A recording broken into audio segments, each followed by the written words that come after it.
Disclaimer, ये उपन्यास एक काल्पनिक कहानी पर आधारित है और ये लेखक की सोच का परिणाम है। इसका कोई भी जाति, धर्म, रीति रिवाज या सामाजिक विश्वास को अपमानित करने का कोई इरादा नहीं है। ये सिर्फ मनोरंजन के उद्देश्य से बनाया गया है। नमस्ते दोस्तों, आपका स्वागत है Hindi web novel audio book पर। हम आगे सुनने जा रहे हैं एक बेहद रोमांचक कहानी, my secret fast food system, zero से हीरो तक की कहानी। तो चलिए, बिना देर किए शुरू करते हैं आज की कहानी। एपिसोड 91। भाई ये तुम क्या सोच रहे हो? जब से जियांग हाउ ने ये छोटी सी भूमिका संभाली है, उसका जीवन पहले से कहीं अधिक आसान हो गया है। निर्देशक चेन के नक्शे कदम पर चलते हुए एक छोटी भूमिका निभाने से ज्यादा कमाई नहीं होती थी, लेकिन अगर वह अच्छा अभिनय करता तो वह निर्देशक चेन की नजर में आ सकता था। इसके अलावा इस भूमिका में ज्यादा दृश्य नहीं थे, इसलिए वह कभी कभी एक्स्ट्रा के रूप में भी काम कर सकता था। कल सुबह उन्हें पूरी छुट्टी थी और आज वे 7 बजे तक घर आ गए और बाई ये के साथ वापस लौटे। बाई ये ने पहले स्नान किया और जियांग हाउ के स्नान करने के बाद उसने भी कोने में रखी पुरानी वॉशिंग मशीन में उनके कपड़े धोए, उन्हें सूखने के लिए टांगा और फिर अंदर आया। कमरे में प्रवेश करते ही उसने देखा कि बाई ये पीठ के बल लेटा हुआ था और छत को घूर रहा था। आह! बाई ये अचानक होश में आया, तभी उसने देखा कि कोई चीज उसकी ओर उड़ती हुई आ रही है। जल्दी से अपने बाल सुखा लो। जियांग हाउ ने अपने सिर से सूती टोपी उतारकर उसे फेंक दी। तुम किस बात में खोए हुए थे? मैं सोच रहा था, क्या मुझे दुकान खोलनी चाहिए? बाई ये धीरे से उठ बैठा और अपने अधसूखे बालों को सुखाते हुए बोला, तुम्हारा क्या ख्याल है? जियांग हाउ ने बिस्तर ठीक करना बंद कर दिया। दुकान खोलोगे? तुम तो पहले से ही काफी व्यस्त हो, या किसी को काम पर रखोगे? दरअसल निर्माण स्थल का काम लगभग पूरा हो चुका है। श्री झो ने मुझसे पूछा कि क्या मैं उनके साथ अगले स्थल पर जाना चाहता हूँ या नहीं। मैं नहीं जाना चाहता, मुझे लगता है कि फास्ट फूड बैंटो की दुकान खोलना बेहतर होगा। बहुत बढ़िया, आप जो भी करें, मैं आपका साथ दूंगा। जियांग हाओ थोड़ा रुका और बोला, दरअसल मैं आपसे सहमत हूँ कि आप पास में ही एक दुकान खोलें। यहाँ अनगिनत फिल्म क्रू आते रहते हैं, और अगर वे सहयोग करें तो कई महीनों तक काम चलता है। जो एक दूसरे को जानते हैं, वे और भी काम दिलवा देते हैं। इन दिनों मेरी मुलाकात कुछ प्रोडक्शन स्टाफ से हुई है, उन सभी का परिचय झाओ भाई ने करवाया है। मैं बाद में इसके प्रचार में आपकी मदद करूंगा। ठीक है। भाई ये मुस्कुराए, तो मैंने फैसला कर लिया है, मैं एक फास्ट फूड बैंटो की दुकान खोलूंगी। मैं कल दुकान ढूंढने जाऊंगी। तुम्हें खाना बनाना ही पड़ेगा। मैं तुम्हारी मदद करूंगा। वैसे फिल्म की टीम कल शूटिंग के लिए जा रही है। भाई झाओ ने मुझे याद दिलाने को कहा है कि कल उनके लिए खाना मत बनाना। जियांग हाओ ने ग्रुप में मैसेज भेजते हुए कहा, मेरा भाई एक दुकान खोलना चाहता है और उसे एक दुकान की जगह चाहिए। जिनके पास संसाधन हैं, वे मुझे टैग करें। मुझे याद है, हम कल सुबह नाश्ते के लिए बाहर जाएंगे, फिर आस पड़ोस घूमेंगे और मैं वापस आकर खाना बनाऊंगी, बाई ये ने कहा। ठीक है। अगली सुबह तड़के जियांग हाओ ने बाई ये को बिस्तर से घसीटकर बाहर निकाला। दोनों नाश्ते के लिए पास ही एक जगह गए, जहां दोनों ने छोटे छोटे उबले हुए पोर्क बन की एक एक टोकरी और वॉनटन का एक एक कटोरा लिया। वॉन्टन ठीक ठाक थे, हालांकि भरावन ज्यादा नहीं था, लेकिन तिल के तेल से सुगंधित समुद्री शैवाल, सूखे झींगे और सोया सॉस के शोरबे से भरा वह साधारण कटोरा अपनी सुगंध से बाई ये को पूरी तरह से जगा दिया। लेकिन बंस उतने अच्छे नहीं थे। उनमें मांस की मात्रा तो ठीक ठाक थी, लेकिन सुबह होने के कारण बंस एक दिन पहले ही बना लिए गए थे। उनमें अपेक्षित मांस का रस नहीं था, और सूखा मांस भरावन आटे से चिपक गया था। जबकि सुबह सुबह भाप में पकाए गए ताजे बंस में गर्मी के कारण मसाले और मांस का रस बाहर निकल आता था, और काटने पर सूप बाहर बहने लगता था। बाई ये ने अनिच्छा से एक टोकरी खाए और कहा, जब निर्माण स्थल का काम खत्म हो जाएगा और मेरे पास खाली समय होगा, तो मैं सुबह आपके लिए बंस पका कर लाऊंगा। जियांग हाओ की आंखें चमक उठी। अरे, अब तो बंस को बेंटो बॉक्स की तरह भी इस्तेमाल किया जा सकता है। हम रोज रोज चावल और भुने हुए पकवान खाकर हर कोई उब जाता है ना? यह सच है। जब वे छोटे रेस्तरां से बड़े आंगन वाले रसोई घर में लौटे, तो बाई ये ने तुरंत खमीर वाले आटे का एक बड़ा बर्तन गूंथा। क्या तुम सचमुच बंस खाना चाहते हो? हाँ, अब जब तुमने इसका जिक्र किया है, तो मेरा इन्हें खाने का बहुत मन कर रहा है। बाई ये थोड़ी उत्तेजना के साथ सीधे थोक बाजार की ओर चल पड़ी। ब्रेड में भरने के लिए कई प्रकार की फिलिंग उपलब्ध हैं। यहाँ के लोग भी इन्हें खाना पसंद करते हैं, लेकिन बाई ये ने इन्हें पहले कभी नहीं बनाया था। पहली बात तो ये कि उसने इसके बारे में सोचा ही नहीं था, और दूसरी बात ये कि निर्माण स्थल पर बहुत ज्यादा लोग मौजूद थे। लगभग 300 लोगों के लिए अगर प्रत्येक व्यक्ति 5 बंस भी खाए, तो भी यह संख्या 1000 से अधिक हो जाएगी। आखिरकार ये बड़े भाई सचमुच बहुत खा सकते हैं। लेकिन आज सुबह बाई जिंग द्वारा गिने गए लोगों की संख्या केवल लगभग 200 थी, इसलिए बंस खाना संभव था। 1000। बाई ये ने इस संख्या की गणना की और एक पल के लिए स्तब्ध रह गया। कोई बात नहीं, सब ठीक है। बाई ये बंस की फिलिंग के लिए उपयुक्त थोक सब्जियां खरीदने के लिए सब्जी मंडी गई। प्याज के हरे पत्ते बहुत लोकप्रिय हैं, और अचार वाली पत्ता गोभी बिल्कुल आवश्यक है, क्योंकि यह सबसे आम भरावन में से एक है। इसके अलावा इसमें मूली और पत्ता गोभी की फिलिंग भी थी। बाई ये ने बाई जिंग को फोन करके बताया कि वे दोपहर के भोजन में बंस खाएंगे और वह मिश्रित भरावन लेकर आएगा। पहले से फोन करने का मकसद बाई जिंग को पहले से चावल पकाने से रोकना था। बाई जिंग दोपहर के नाश्ते में बनने वाले बंस के लिए आटा गूंथ रही थी, इसलिए बाई ये ने उसे और आटा गूंथने को कहा, और कुछ दलिया बनाने को भी कहा। जब बाई ये बड़े आंगन में वापस लौटी, तो जियांग हाओ वहां नहीं थी। बाई ये ने राहत की सांस ली और तुरंत एक क्लिक में सफाई और एक क्लिक में सब्जी काटने के फंक्शन का इस्तेमाल किया। आज वे फिलिंग बना रहे थे, इसलिए ये कार्य अत्यंत महत्वपूर्ण था। जहां तक हजारों बंस बनाने की बात है, वो तो संभव था। उनकी बंस बनाने की गति धीमी नहीं थी। वो हमेशा 1 मिनट में 4 या 5 बंस बना लेते थे, जो 1 घंटे में 200 से अधिक होते थे। बाई जिंग के साथ ये प्रति घंटे 400 से अधिक होगा, और इसे पूरा करने में अधिकतम 2 घंटे लगेंगे, जो कि पर्याप्त समय है। हालांकि सब्जियों को चुनने, काटने और मिलाने के शुरुआती चरण में सबसे अधिक समय लगता था।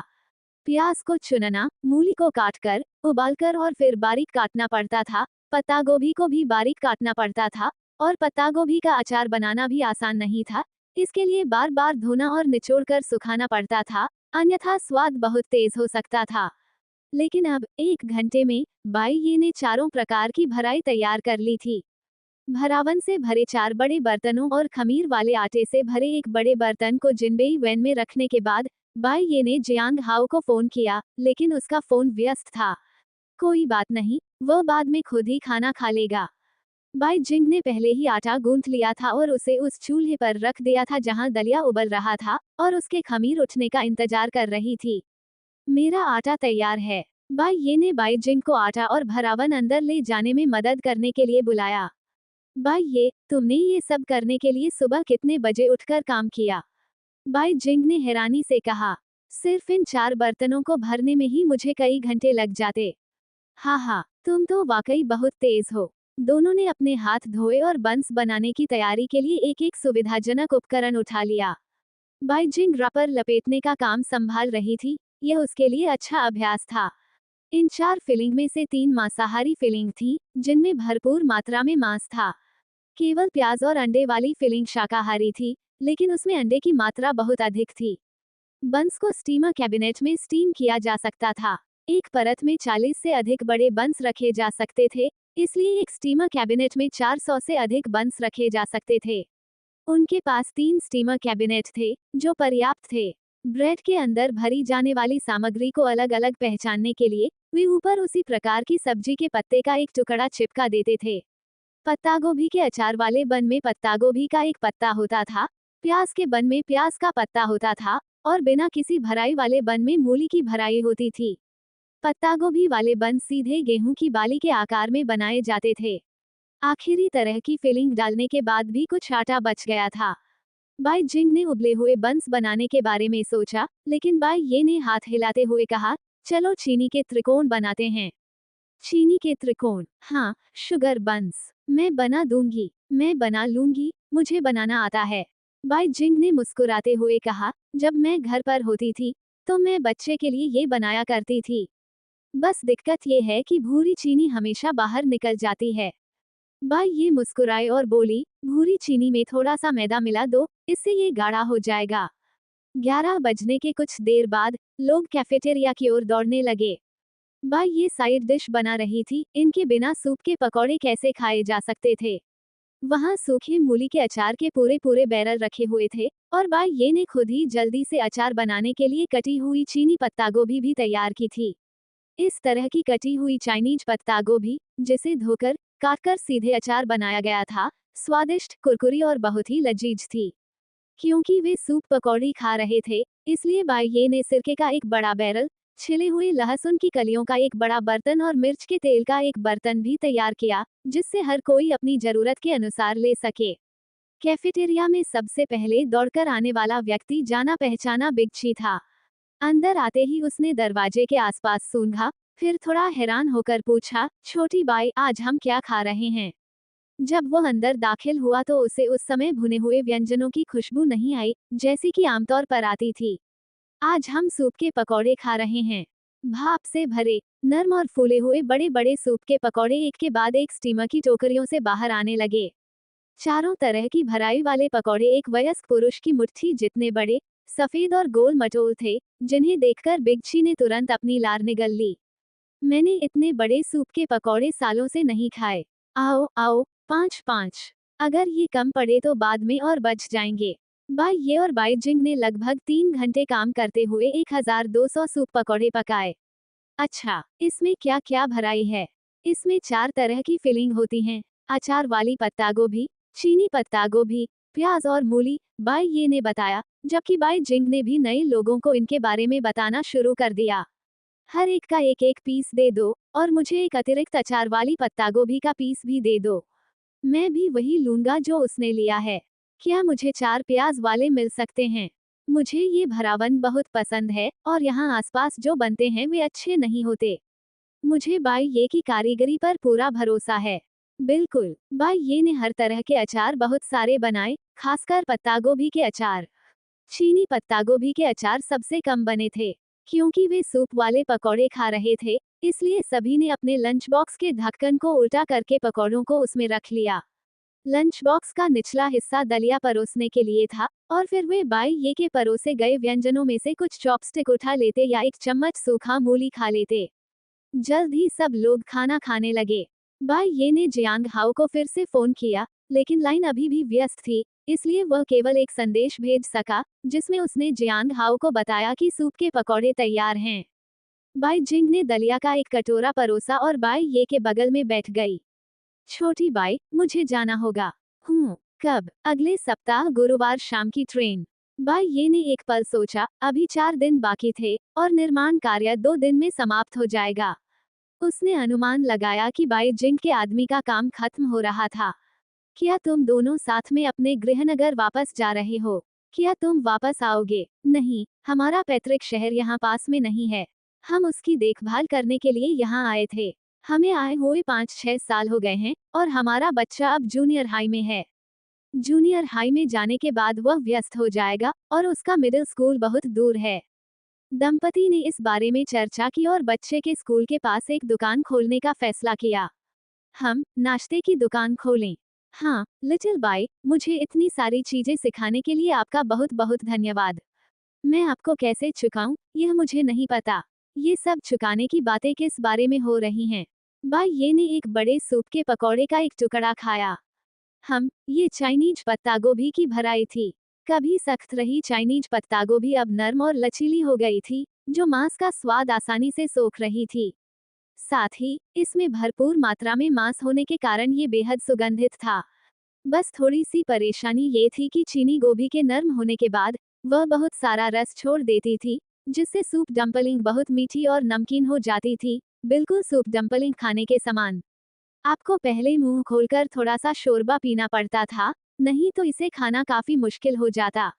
ये सूप वाले पकौड़े सचमुच बहुत स्वादिष्ट हैं, बाई जिंग ने बात करते करते कहा। वह मूली से भरा सूप का पकौड़ा खा रही थी। उनके इलाके में मूली, आलू, चीनी गोभी और चीनी गोभी जैसी सब्जियां बहुत सस्ती थीं। विशेषकर ग्रामीण क्षेत्रों में सर्दियों के दौरान, लोग अपने आंगन में सब्जी रखने के लिए तहखाना खोदते थे, जिनमें ज्यादातर आलू और मूली जैसी लंबे समय तक चलने वाली सब्जियां होती थीं।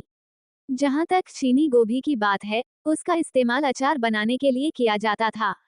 इससे कुछ दूर कोरिया स्वायत्त प्रांत में वे कोरिया में बनने वाली किमची के समान ही किमची बनाते थे, लेकिन उसमें कुछ मामूली अंतर होते थे। इसलिए व्यंजनों और भरावन में मूली का उपयोग करना एक ऐसी चीज थी जिसे बाई ये बचपन से खाती आ रही थी और जानती थी कि यह स्वादिष्ट होती है। मैं इसे पहली बार खा रही हूँ, बाई जिंग हंसी।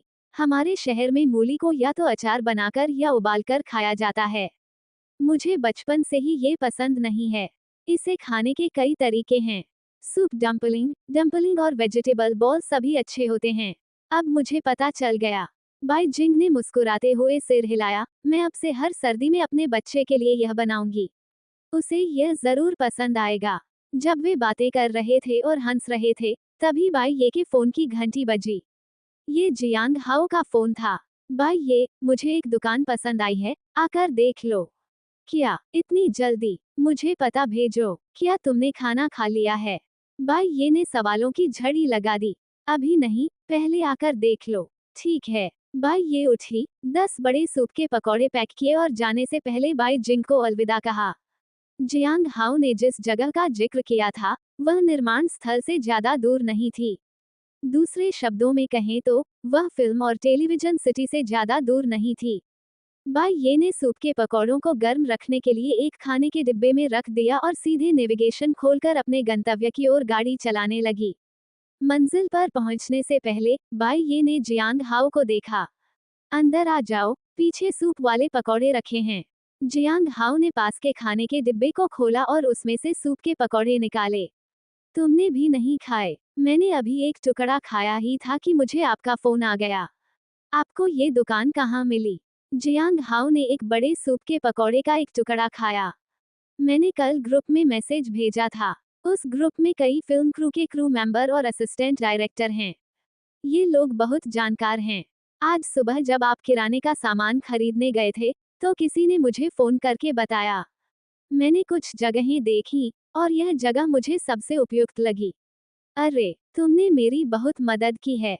जियांग हाओ ने एक सूप पकौड़ी खाए और वे अपनी मंजिल पर पहुंच गए। दोनों ने कार रोकी, पकौड़ियों को वापस अपनी जगह पर रखा और अंदर चले गए। ये भी एक दुकान थी, लेकिन ये सड़क के सामने वाली संपत्ति पर नहीं थी, यह एक छायादार गली में थी। ये जगह सड़क के सामने वाली दुकान जितनी अच्छी तो नहीं थी, लेकिन कीमत अपेक्षाकृत कम थी। अंदर जाने के बाद बाई ये को समझ आ गया कि इस दुकान को क्यों चुना गया था। रसोई बहुत बड़ी थी। यह उनके परिसर में स्थित रसोई से भी थोड़ा बड़ा था। मुझे लगा कि आपको एक बड़ी रसोई पसंद आएगी, साथ ही हम मुख्य रूप से लंच बॉक्स बनाते हैं, इसलिए मैंने इसे चुना। बाकी दो में से एक सड़क पर था, स्थान ठीक था, लेकिन दुकान का सामने का हिस्सा बहुत छोटा था। दूसरा एक कोने पर था, स्थान ठीक था, क्षेत्र छोटा नहीं था, लेकिन कीमत इससे 3 गुना अधिक थी। ये जगह बहुत अच्छी है, बाई ये ने कहा। ये सच है, कोने वाला थोड़ा महंगा था, लेकिन उसकी लोकेशन एकदम सही थी। पहले वह एक रेस्टोरेंट भी था, और अब लगभग 2 महीने से खाली पड़ा है। जरूरी नहीं कि अच्छा ही हो, बाई ये ने मुस्कुराते हुए सिर हिलाते हुए कहा। दरअसल दुकानों के स्वरूप में थोड़ा सा दार्शनिक पहलू भी निहित है। कुछ दुकानें बहुत छोटी होती हैं, लेकिन अच्छी शराब को दिखावे की जरूरत नहीं होती। कुछ दुकानें देखने में अच्छी लगती हैं, लेकिन वहां ग्राहकों की आवाजाही अच्छी नहीं होती।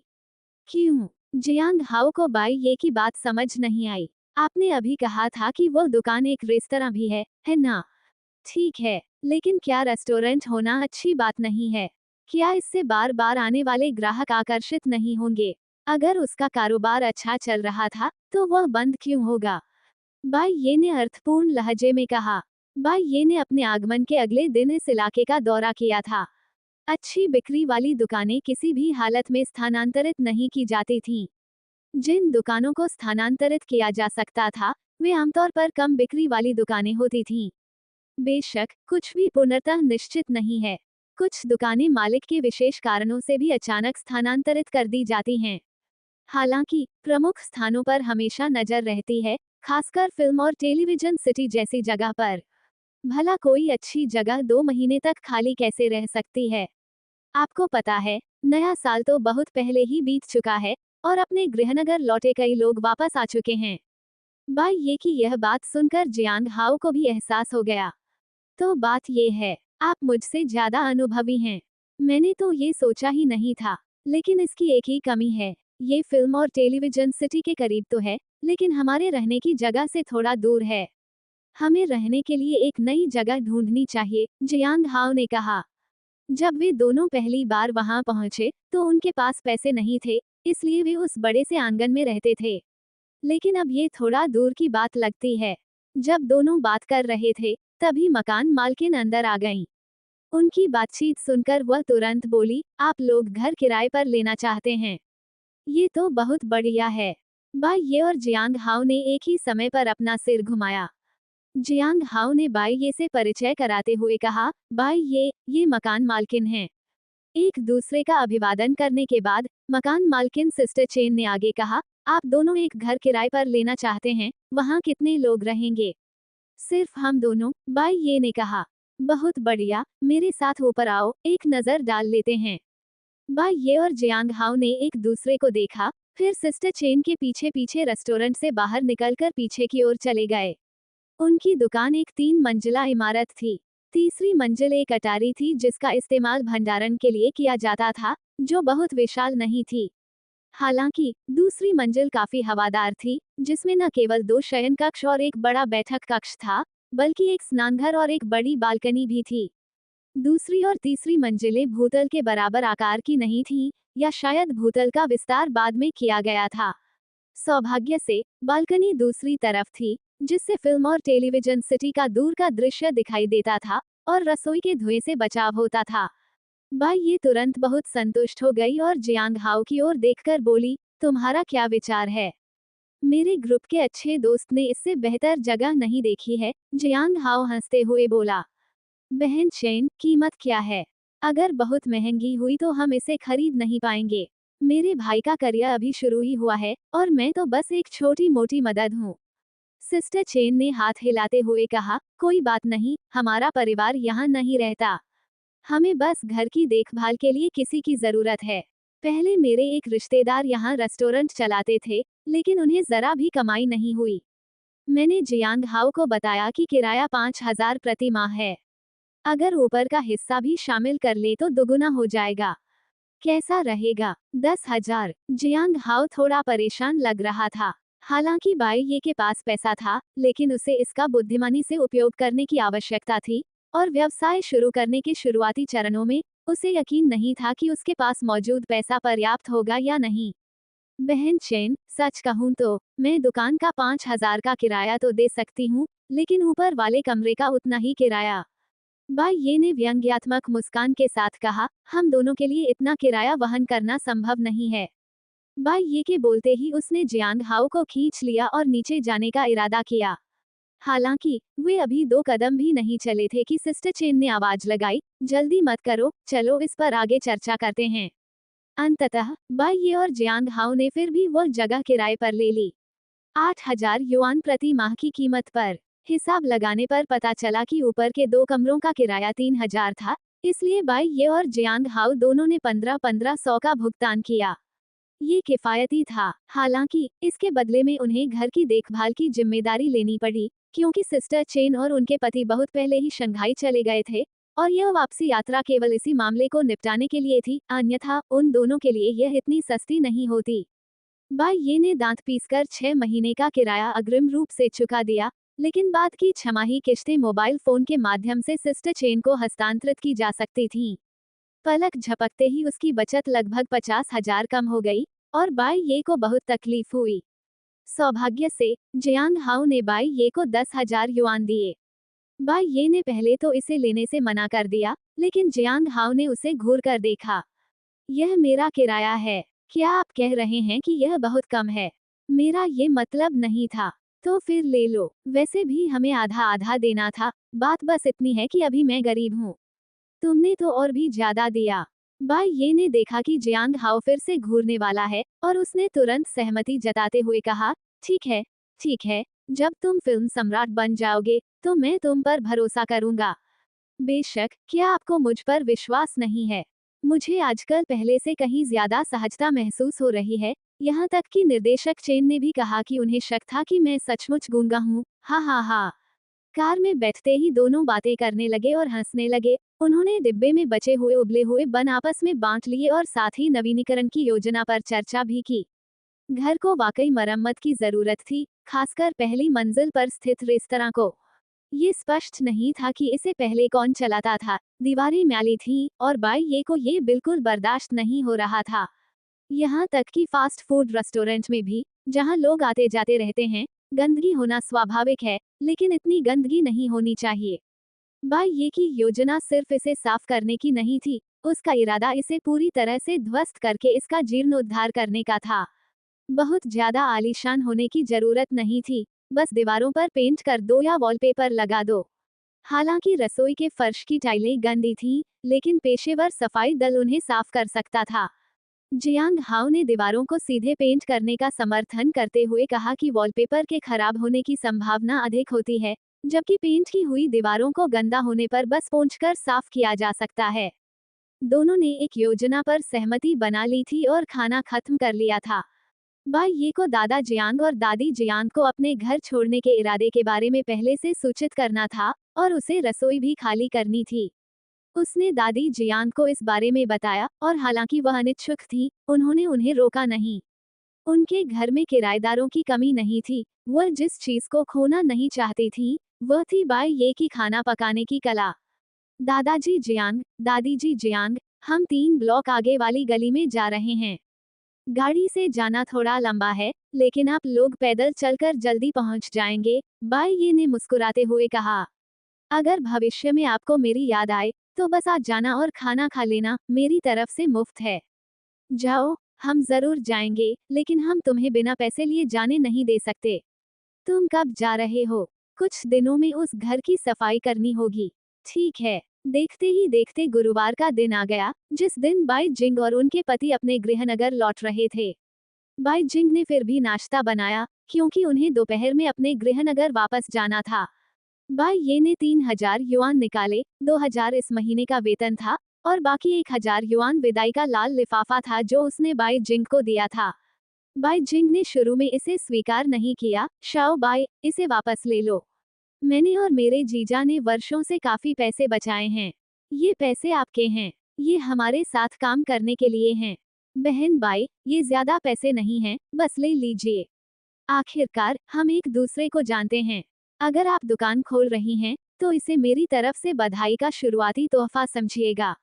बाई ये, धन्यवाद। बाई ये भी दंपति को रेलवे स्टेशन तक छोड़ने जा रही थी, लेकिन सचिव झांग ने किसी और को उन्हें ले जाने की व्यवस्था कर दी। सचिव झांग ने बाई ये को एक तरफ खींचकर कहा, शाओ बाई, आपको कल भोजन पहुंचाने की जरूरत नहीं है। परियोजना समय से पहले पूरी हो गई है और सभी लोग आज रात रवाना हो जाएंगे। ठीक है, मैं समझ गया। बाई ये को अभी भी थोड़ी झिझक महसूस हो रही थी। क्या आपने उस मामले पर विचार किया है? हाँ, मैंने इस बारे में सोचा है। मैं आप सबके साथ नहीं जाऊंगी। मैं एक बेंटो फास्ट फूड रेस्टोरेंट खोलने की योजना बना रही हूँ। मुझे जगह भी मिल गई है, जो फिल्म और टेलीविजन सिटी के ठीक सामने से थोड़ी ही दूर है।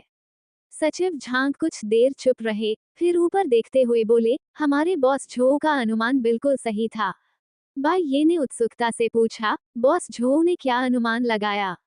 उन्होंने कहा, शाओ बाई, तुम एक महत्वाकांक्षी व्यक्ति हो और जीवन भर किसी कैफे की रखवाली करके संतुष्ट नहीं रहोगे। उन्होंने ये भी कहा कि एक छोटी सी दुकान खोलना तो बस तुम्हारा अगला कदम है और तुम भविष्य में बहुत आगे जाओगे। बाई ये ने मूर्खतापूर्ण ढंग से हंसते हुए कहा, अब भी मेरे पास एक सवाल है। जी हाँ, बड़े भाई झांग, कृपया बोलिए। क्या आपका फास्ट फूड रेस्टोरेंट डिलीवरी कर सकता है?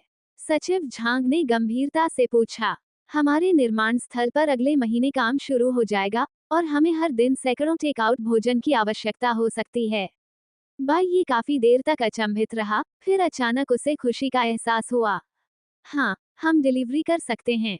ये कहाँ है? सचिव झांग ने उन्हें एक स्थान भेजा। ये फिल्म और टेलीविजन सिटी के पीछे स्थित निर्माण स्थल से स्वाभाविक रूप से अधिक दूर था, लेकिन फिर भी स्वीकार्य था। वहां गाड़ी से पहुंचने में 40 मिनट लगेंगे। ठीक है, तो मैं आपको अनुबंध बाद में दे दूंगा। ठीक है, बड़े भाई झांग, मैं पहले से बची हुई रकम लौटा दूंगा। क्या मैंने नहीं कहा था कि बस इतना ही आपके लिए है? ओह, अगर आपने जिक्र नहीं किया तो मैं लगभग भूल ही गया था। सचिव झांग ने अपना माथा थपथपाया। अपना खाता चेक करो, क्या उसमें 10,000 युआन जमा हैं? अरे, मुझे तो कोई मैसेज नोटिफिकेशन नहीं मिला। भाई ये के खाते में पहले जो थोड़ी बहुत रकम थी, वो तो न के बराबर ही थी। 4 अंकों की रकम को 6 अंकों के पासवर्ड से सुरक्षित रखना भी जरूरत से ज्यादा था, तो फिर हर महीने 2 युआन खर्च करके खुद को अपनी गरीबी का एहसास क्यों दिलाना? खैर, इसे चेक कर लो। अगर यह नहीं पहुंचा है तो मुझे बता देना। ठीक है, रुकिए, बड़े भाई झांग, ये 10,000 युआन कहाँ से आए? क्या आपने मुझे ट्रांसफर किए? क्या ये अगले महीने से शुरू नहीं होने चाहिए थे? इसका उससे कोई लेना देना नहीं है। ये हमारे बॉस की तरफ से है। ये धन्यवाद के तौर पर दी जाने वाली रकम है जो वह आपको शुरू से देना चाहते थे, लेकिन उन्हें डर था कि आप इसे स्वीकार नहीं करेंगे, इसलिए उन्होंने इसे सीधे अभी भेज दिया है। क्या यह एनोरेक्सिया की वजह से है? लेकिन मैंने हर भोजन के लिए पैसे लिए थे। भाई ये ने कीमत तय करने से पहले लागत और लाभ की गणना कर ली थी। हमारे बॉस एनोरेक्सिया, भूख न लगने की बीमारी के कारण बहुत ही खतरनाक स्थिति में थे। दंपत्ति के शब्दों में, अगर आप न होते, तो शायद उन्हें बाकी का जीवन अस्पताल में ही बिताना पड़ता। क्या आप इसे जीवन बचाने वाला दयालु कार्य नहीं कहेंगे? सचिव झांग ने बाई ये के कंधे पर थपथपाते हुए कहा, वैसे भी, आप दुकान खोल रहे हैं, तो इसे उनकी तरफ से आपके लिए शुरुआती निवेश समझिए। दंपति भी आपको छोटे भाई की तरह मानते हैं। आपको बस ये सुनिश्चित करना है कि हमारे कर्मचारियों को खाना मिले, उनके लिए यह ऊंट के मुंह में जीरा जैसा है। भाई ये को आगे बोलने का मौका दिए बिना, सचिव झांग तेजी से गाड़ी चलाकर चले गए। चूंकि वह आज रात घर छोड़कर जा रहा था, इसलिए केवल रात का खाना ही बचा था। भाई ये ने इस बारे में सोचा और यही खाना बनाने का फैसला किया, क्योंकि चावल पकाने की मशीन तो पहले से ही यहाँ मौजूद थी। थोक बाजार से आवश्यक सामग्री खरीदने के बाद भाई ये ने आज रात कई स्वादिष्ट व्यंजन बनाने की योजना बनाई। 100 किलो से अधिक गोमांस खरीदने के बाद भाई ये आलू को गोमांस के साथ पकाकर एक व्यंजन बनाने जा रही थी। गोमांस के साथ पकाए गए आलू को शुद्ध मांस न समझकर उसे कमतर मत समझिए। मांस के शोरबे में अच्छी तरह से पके हुए आलू का स्वाद गोमांस जितना ही अच्छा होता है। पहले जब बाई ये यह व्यंजन बनाते थे, तो कई लोग आलू का एक और चम्मच डालने के लिए मांस के 2 टुकड़े तक कुर्बान कर देते थे। विशेष रूप से उनके बड़े स्थानीय आलू, जो उत्कृष्ट गुणवत्ता के होते हैं और पकने पर नरम और आटे जैसे हो जाते हैं, जिससे वे असाधारण रूप से स्वादिष्ट बन जाते हैं। आज फिल्म क्रू के लिए तैयार किए गए सलाद में आलू भी शामिल थे। आलूओं को छीलकर, काटकर, भाप में पकाकर पकाया गया, फिर उन्हें मसलकर आलू का पेस्ट बना लिया गया। प्याज और गाजर को बारीक बारीक काटकर, उसमें कटा हुआ हैम, मक्के के दाने और मेयोनेज मिलाया गया और अच्छी तरह से फेंटा गया।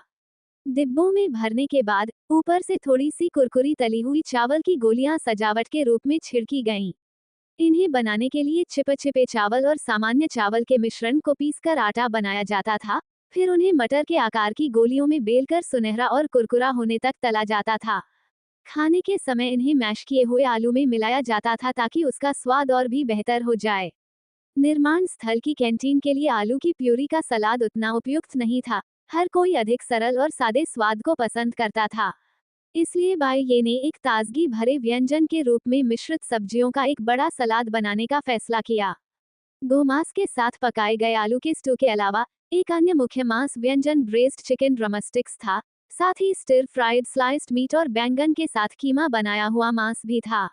वहां शाकाहारी व्यंजनों की संख्या कहीं अधिक थी। बाई ये ने वे सभी व्यंजन बनाए जिन्हें हाल ही में उनके सिस्टम से सर्वोच्च रेटिंग मिली थी। मसालेदार और खट्टे कटे हुए आलू, टमाटर के साथ तले हुए अंडे, टाइगर स्किन मिर्च, सेवई के साथ अचार वाली पत्ता गोभी। 8 व्यंजन खत्म करने के बाद बाई ये बेंटो बॉक्स पैक करने में व्यस्त थी। फिल्म के क्रू को 30 भोजन की डिलीवरी की आवश्यकता थी। सौभाग्य से, ये जानते हुए कि बाई ये आज रात अकेले ही व्यस्त रहेंगे, निर्माण स्थल पर भी ज्यादा काम नहीं था, इसलिए 2 लोग उनकी मदद करने के लिए आए। बाई ये ने काम सीधे उन्हें सौंप दिया और फिल्म क्रू के लिए खाना पहुंचाने चले गए। जब तक वे लौटे, निर्माण स्थल पर भी लोग खाना खा चुके थे। भाई ये, आज 8 व्यंजन बनाओगे? हाँ, आज तो बहुत सारे व्यंजन हैं। इनमें से कई मेरे पसंदीदा हैं। बीफ के साथ आलू ही काफी होते, लेकिन मुझे ब्रेस्ट चिकन ड्रमस्टिक्स की भी उम्मीद नहीं थी। सभी ने अपनी बात रखी। लेकिन कुछ लोगों को ये बात समझ भी आ गई। आज हमारे निर्माण स्थल का आखिरी दिन है, इसलिए लिटिल बाई ने कुछ अतिरिक्त व्यंजन बनाए हैं। डिंग, बधाई हो मेजबान, मिशन 14 पूरा हुआ। पहला इनाम 200 अनुभव अंक। दूसरा इनाम लॉटरी में जीतने का एक मौका। तीसरा इनाम 18,888 युआन। कृपया जांच लें। बाई ये ने अपनी भौहें ऊपर उठाईं। 60 दिनों का चेक इन आखिरकार पूरा हो गया। हालांकि 18,888 युआन कोई बड़ी रकम नहीं थी, लेकिन लॉटरी जीतने का मुफ्त मौका मिलना अच्छा था। उसके बगल में बैठे लोग अभी भी बातें कर रहे थे। अरे, मुझे खुशी है कि यह प्रोजेक्ट खत्म हो गया है, लेकिन जब मैं सोचता हूँ कि अब मैं इन बेंटो बॉक्स को नहीं खा पाऊंगा, तो मेरा दिल। सच कहूँ तो, जितने सालों से मैं बॉस के साथ काम कर रहा हूँ, लिटिल बाई के कैंटीन संभालने के ये 2 महीने खाने के लिहाज से सबसे अच्छे रहे हैं। मैंने सुना है कि यह सबसे सस्ता भी है।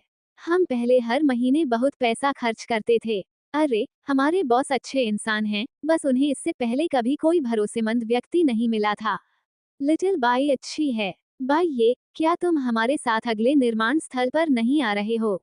बाई ये ने अपना सिर हिलाया। सभी लोग तुरंत निराश हो गए। हम जा रहे हैं। लिटिल बाई नहीं जा सकती, ओह। तो फिर हम भविष्य में क्या खाएंगे? क्या हम पहले जैसी स्थिति में वापस जा रहे हैं? कड़ी मेहनत करना और थक जाना कोई डरावनी बात नहीं है, लेकिन खराब खाना सचमुच जानलेवा है। क्या ओल्ड हॉन्ग और दंपत्ति द्वारा बनाया गया भोजन इंसानों के खाने लायक भी है? भाई भाई ये, क्या आप हमारी कैंटीन का जिम्मा इसलिए नहीं ले रहे हैं क्योंकि यहाँ घर और रसोई किराए पर हैं? इसके लिए, इसमें बड़ी बात क्या है? आप निर्माण स्थल पर रह सकते हैं। हम निर्माण स्थल पर एक कैंटीन बना सकते हैं। हम इसे अपने हाथों से आपके लिए बनाएंगे, जितनी बड़ी आप चाहें। और जब गर्मी आएगी, तो हम आपके लिए एयर कंडीशनिंग भी लगवा देंगे। बाई ये ने अपने लिए चावल परोसे, फिर गोमांस के साथ पकाए गए आलू का एक बड़ा हिस्सा सीधे चावल के ऊपर डाल दिया। बातें करना बंद करो, मुझे लालच आ रहा है। सब लोग खिलखिलाकर हंस पड़े। किसी ने चिल्लाकर कहा, छोटी बाई, अगर तुम्हारा मन करे तो हमारे साथ आ जाओ। मैं नहीं कर सकता। मैंने पहले ही एक दुकान किराए पर ले ली है और एक छोटा रेस्तरां खोलने की तैयारी कर रहा हूँ।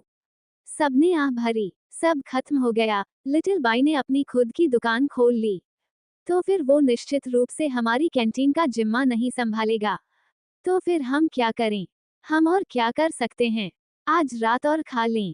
उस रात खाना खाने के बाद, बाई ये ने सारे बर्तनों को अच्छी तरह धोया, फिर उन्हें एक एक करके पैक किया और सबकी मदद से उन्हें कार में लाद दिया। सभी को थोड़ा उदास देखकर, बाई ये अचानक मुस्कुराया, सब लोग मुझे ज्यादा याद मत करना। जब आपका निर्माण स्थल शुरू होगा, तो एक और सरप्राइज होगा। सभी लोग स्तब्ध रह गए। लिटिल बाई का क्या मतलब है? ऐसा लगता है कि वह कह रहा है कि काम शुरू होने पर कोई सरप्राइज होगा। क्या ये लड़का बाई ये हमें धोखा दे रहा है कि उसने वास्तव में बॉस से हमारे साथ आने का वादा किया है? जब सब लोग अटकलें लगा रहे थे, तब तक बाई ये अपने जिन्बेई को तेजी से वहां से ले जा चुका था, क्योंकि गुवान हान ने उसे जवाब में संदेश भेजा था। पिछली बार फ्रोजन पोर्क पहुंचाने वाला गुवान हान ही था, और वह और बाई ये लगातार संपर्क में थे। अगर कोई मामला होता तो वह बाई ये को सूचित कर देता।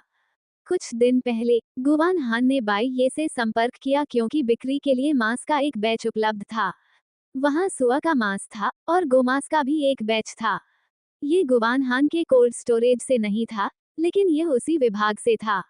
मांस का ये बैच काफी अच्छा था। ये गोमांस था जो अपने सामान्य रोटेशन समय तक पहुंच चुका था, लेकिन चूंकि कई पुराने ग्राहक डिब्बाबंदी कारखाने इसे एक साथ नहीं ले सकते थे, और उन्हें कोल्ड स्टोरेज को खाली करने की तत्काल आवश्यकता थी, इसलिए वे इसे लेने के लिए कारखानों की तलाश कर रहे थे।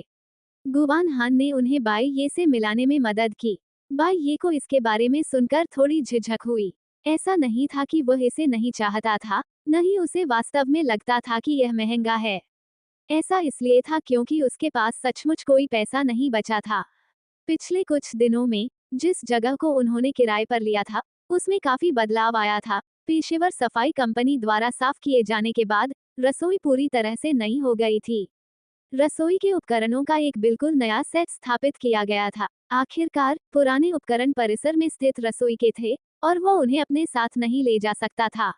बाई ये ने सुविधा के अनुसार एक विभाजन भी बनाया जो एक भंडारण कक्ष के रूप में काम करता था और उसमें दो बड़े फ्रीजर जोड़ दिए। पहले से जोड़े गए दो फ्रीजरों के साथ अब कुल 3 फ्रीजर हो गए थे। रेस्टोरेंट में उन्होंने एक कैश रजिस्टर और कुछ टेबल और कुर्सियां खरीदी। ये सभी चीजें सेकंड हैंड थीं। रेस्तरां के नवीनीकरण, सफाई और नए उपकरणों की खरीद के साथ साथ मेज, कुर्सियां, कैश रजिस्टर और अन्य फर्नीचर की खरीद पर बाई ये को हजारों युआन खर्च करने पड़े। पिछले किराए को जोड़ने के बाद बाई ये के पास अब केवल लगभग 70,000 युआन ही बचे थे। हालांकि गुवान हान के दोस्त के रिजर्व स्टेशन पर मात्रा बहुत अधिक नहीं थी। 5 टन गोमांस और 8 टन सुअर का मांस था, लेकिन ये कोई छोटी मात्रा नहीं थी। बाई ये ने कीमत के बारे में पूछताछ की। गोमांस को 8 महीने तक भंडारित रखा गया था, जो सामान्य सीमा के भीतर था, इसलिए इसकी कीमत अधिक थी, जो 25,000 प्रति टन थी। सुअर के मांस का प्रचलन समय स्वाभाविक रूप से गोमांस और भेड़ के मांस की तुलना में कम होता है, इसलिए इसकी कीमत अपेक्षाकृत कम होती है, केवल 8,000 प्रति टन। सामान्य तौर पर आरक्षित मांस हर 6 से 8 महीने में बाजार में आता है और उसी समय नया बैच भी आ जाता है। हालांकि कभी कभी कुछ जमे हुए उत्पाद समय पर बाजार में नहीं आ पाते और जमा हो जाते हैं, जिन्हें आमतौर पर सहयोगी डिब्बाबंदी कारखानों में भेजा जाता है। लेकिन इस बार बाई ये के लिए यह एक अच्छा सौदा साबित हुआ। हालांकि 5 टन गोमांस और 8 टन सुअर का मांस मिलाकर भी कुल कीमत 180,000 युआन से अधिक थी। बाई ये इसे वहन नहीं कर सकता था। लेकिन दोपहर में सचिव झांग ने बाई ये को 100,000 युआन के बारे में बताया और बाई ये ने जांच करके पाया कि यह वास्तव में कल उनके खाते में आ गया था। कार्य पूरा करने के लिए 18,000 युआन मिलाकर अब उनके खाते में पूरे 190,000 युआन हो गए थे।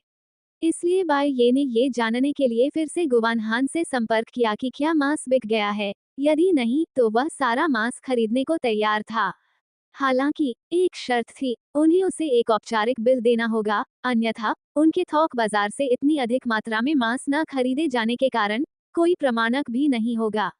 ऐसा प्रतीत होता है कि गुवान हान ने दूसरे पक्ष से संपर्क किया था और दोपहर में ही उन्हें जवाब दिया, जिसमें कहा गया कि वे एक बिल जारी कर सकते हैं, लेकिन राशि बहुत बड़ी नहीं हो सकती। बाई ये प्रसन्न हुआ और उसने तुरंत दूसरे पक्ष को जवाब देते हुए कहा कि राशि उनके सामान्य मूल्य के आधार पर होनी चाहिए और मात्रा को केवल आधा लिखा जा सकता है, इसलिए कुल राशि भी कम होगी। दूसरे पक्ष ने इस पर विचार किया और सहमति जता दी, क्योंकि उसे यह स्वीकार्य लगा। हालांकि सामान की डिलीवरी परसों ही की जाएगी। बाई ये को कोई जल्दी नहीं थी, उसके लिए नया कोल्ड स्टोरेज किराए पर लेने का यह अच्छा समय था। सब कुछ खत्म करने के बाद बाई ये ने एक धुन गुनगुनाई और अपनी कार को रेस्तरां के सामने पार्क कर दिया, जो एक बहुत बड़ा खुला स्थान था और इस सड़क का सबसे चौड़ा इलाका था। अंदर जाने पर रास्ता बंद हो जाता था और आसपास की अधिकांश गलियां और सड़कें संकरी थीं, जिससे कारों का गुजरना मुश्किल हो जाता था। यही कारण था कि इस घर को किराए पर लेने के बाद उन्हें वहां से जाना पड़ा। अन्यथा परिसर से आने जाने में उन्हें 10 मिनट से अधिक का समय लग जाता। वह निर्माण स्थल से बहुत सारी चीजें वापस लाया और बाई ये ने काम खत्म करने से पहले उन्हें कई बार इधर उधर किया। वापस लौटने के बाद उसने सबसे पहले सामान इधर उधर करने से आए पसीने को धोने के लिए स्नान किया, फिर एक लंबी सांस ली और बिस्तर पर लेट गया। अब दिन भर के लिए केवल डायरेक्टर चेन का काम बचा था। दिन में 2 बार भोजन, एक बार में 30 बेंटो बॉक्स। पिछली मात्रा की तुलना में ये बहुत आसान था। दरअसल सिर्फ डायरेक्टर चेन के आदेश से ही बाई ये मुनाफा कमा रहा था। खाने का खर्च प्रति भोजन 1,000 और प्रति दिन 2,000 था। इससे होने वाला मुनाफा कम से कम आधा था और उसे अन्य शेफ के वेतन का भुगतान करने की आवश्यकता नहीं थी, इसलिए वह प्रति माह हजारों डॉलर कमा सकता था। हालांकि ये वाकई एक अच्छा अवसर था। बॉस झो की टीम अगले महीने काम शुरू करेगी, जिसमें अभी 1 महीना बाकी था। वो कुछ दिनों के आराम का फायदा उठाकर अपनी छोटी सी दुकान खोल लेंगे। उस रात जियांग हाओ आधी रात को वापस लौटा। उसने सुना था कि वे रात के दृश्य की शूटिंग कर रहे हैं। सौभाग्य से उनके रहने के कमरे बहुत ही स्वतंत्र थे, इसलिए देर से लौटने पर किसी को परेशान करने की कोई चिंता नहीं थी। जब बाई ये अगले दिन उठी तो जियांग हाओ अभी भी सो रही थी। बाई ये ने पिछली रात बनाया हुआ आटा निकाला, मांस की भराई तैयार की, सूप पकौड़ी का एक बर्तन भाप में पकाया और 2 कटोरी वॉन्टन पकाए। जैसे ही वह जियांग हाओ को फोन करने वाला था, जियांग हाओ पहले ही नींद में ही उठकर शौचालय जाने के लिए चला गया था। वह आंखें खोले बिना ही शौचालय चला गया, लेकिन जैसे ही वह बैठक कक्ष से गुजरा, वह तुरंत जाग गया और बोला, अरे यार, तुमने क्या बनाया है? सूप पकौड़ी और वॉन्टन। बाई ये ने अपने हाथ में पकड़े वॉन्टन को नीचे रखते हुए कहा, क्या मेरे लिए भी कुछ है? जियांग हाओ पूरी तरह से जाग चुका था।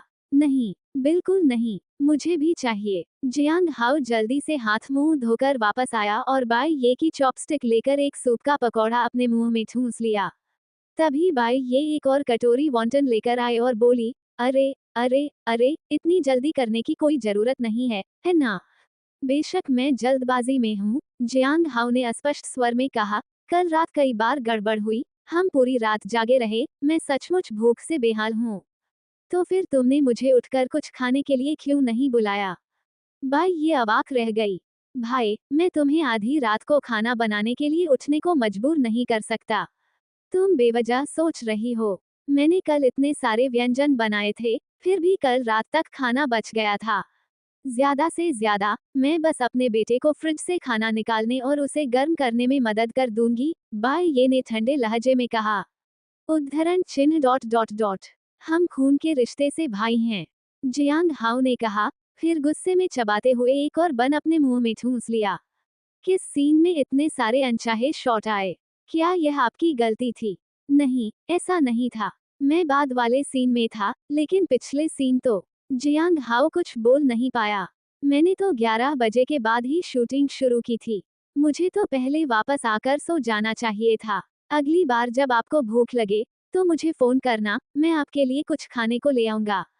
वास्तव में, बिल्कुल, ऐसा नहीं है कि मैं दयालु हूँ, बात बस इतनी है कि निर्देशक चेन इतना अच्छा भुगतान करते हैं कि अगर मैं कभी कभार देर रात का नाश्ता न दूं तो मुझे बुरा लगेगा। हा हा हा हा, जियांग हाओ दिल खोलकर हंसा।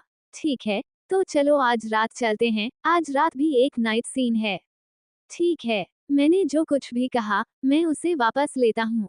तुमने कहा था, अब पीछे हटने का कोई रास्ता नहीं। दोनों ने कुछ देर तक हंसी मजाक किया, फिर पेट भरकर खाया पिया। बाई ये ने कल लाए गए सुअर के मांस को, साथ ही परसों बचे हुए खुरों को भी पकाकर पकाया। 30 बेंटो बॉक्स के लिए 8 पैर काफी थे। इसके अलावा बाई ये अपने खास ब्रेस्ड मीट के गुप्त नुस्खे को धीमी आंच पर पकाने के मूड में था, और उसने ब्रेस्ड मीट का एक बर्तन पकाया। 1 घंटे बाद, जिस छोटी सी गली में वे रहते थे, उसमें एक मनमोहक सुगंध फैल चुकी थी। इसी समय एक युवक बाहर से गुजर रहा था, लाइव स्ट्रीमिंग कर रहा था, हवा को सूंघ रहा था और अपने लाइव स्ट्रीम में इंटरनेट उपयोगकर्ताओं से उत्साहपूर्वक बातें कर रहा था। युवक मुस्कुराया और लाइव स्ट्रीम में नेटिजन से शिकायत करते हुए कहा, सच कहूं तो ये वास्तव में मेरा सबसे कठिन समय है। मैं बस उस बेंटो की दुकान को ढूंढना चाहता था, लेकिन लाख कोशिश करने के बावजूद भी वह मुझे नहीं मिली। मुझे उसे तभी वीचैट पर जोड़ लेना चाहिए था। ओह ओह ओह, मुझे मिल गया। वांग जिलिन एक फूड स्ट्रीमर हैं जिनके लाखों फॉलोअर्स हैं और उन्हें वांग जाई के नाम से जाना जाता है। उनकी ऑनलाइन आईडी वॉकिंग फूडी है। उन्होंने 2 साल पहले फूड स्ट्रीमिंग शुरू की थी, जिसमें वे तरह तरह के स्वादिष्ट भोजन की खोज करते हैं, खासकर विभिन्न छोटी सड़कों और गलियों में जाकर अलग अलग फ्लाई रेस्टोरेंट में खाना पसंद करते हैं। क्योंकि वह सच्चाई से बोलते थे, जो अच्छा था उसकी ईमानदारी से प्रशंसा करते थे और जो बुरा था उसकी ईमानदारी से आलोचना करते थे, इसलिए उन्होंने खाने पीने के शौकीन लोगों के बीच बहुत सारे प्रशंसक बना लिए और उनकी लोकप्रियता बहुत अधिक थी। 1 महीने से भी अधिक समय पहले, एक महिला सेलिब्रिटी द्वारा स्वादिष्ट बेंटो खाने के बाद, उसने लंच बॉक्स पर लिखे नाम के आधार पर 10 हिस्से ऑर्डर किए। हाँ, 10 भाग, क्योंकि यह घटिया बेंटो एक भाग भी नहीं बिकेगा। उस दिन, उसने उस बेंटो के बारे में 1 घंटे तक बड़बड़ाया, सामग्री से लेकर कारीगरी तक हर चीज की आलोचना की। इसके बाद, हालांकि उन्हें कई नए प्रशंसक मिले, लेकिन उन्होंने अपने लिए एक समस्या भी खड़ी कर ली। क्योंकि अपने लाइव स्ट्रीम के दौरान उन्होंने जिक्र किया था कि उन्होंने पहले एक बहुत ही स्वादिष्ट बेंटो खाया था, कम से कम एक ऐसा बेंटो जो उनके स्वाद के अनुरूप था, इसलिए उन्होंने इसका वर्णन सभी को किया।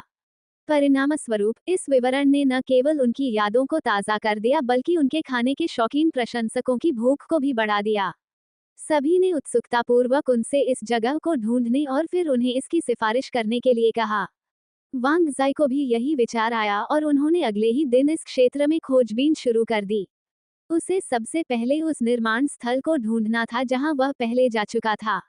पता चला कि निर्माण स्थल अभी भी वहीं था, लेकिन प्रवेश द्वार पर एक भी विक्रेता मौजूद नहीं था। पूछताछ करने पर उन्हें पता चला कि महज 2 दिन पहले किसी ने अचानक निर्माण स्थल के सामने वाली सड़क पर विक्रेताओं के कब्जा करने की सूचना दी थी और कई शहरी प्रबंधन अधिकारी उनका सामान जब्त करने आए थे।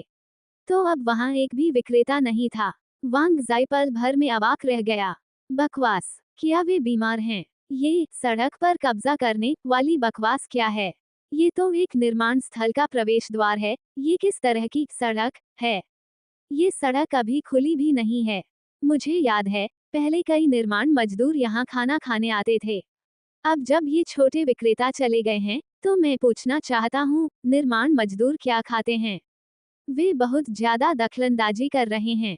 वांग जाई के गुस्से भरे भाषण से सबको समझ आ गया कि क्या हुआ था। पता चला कि शहरी प्रबंधन अधिकारी यहाँ आए थे और उन्होंने प्रवेश द्वार पर स्थित सभी स्टॉलों को जब्त कर लिया था।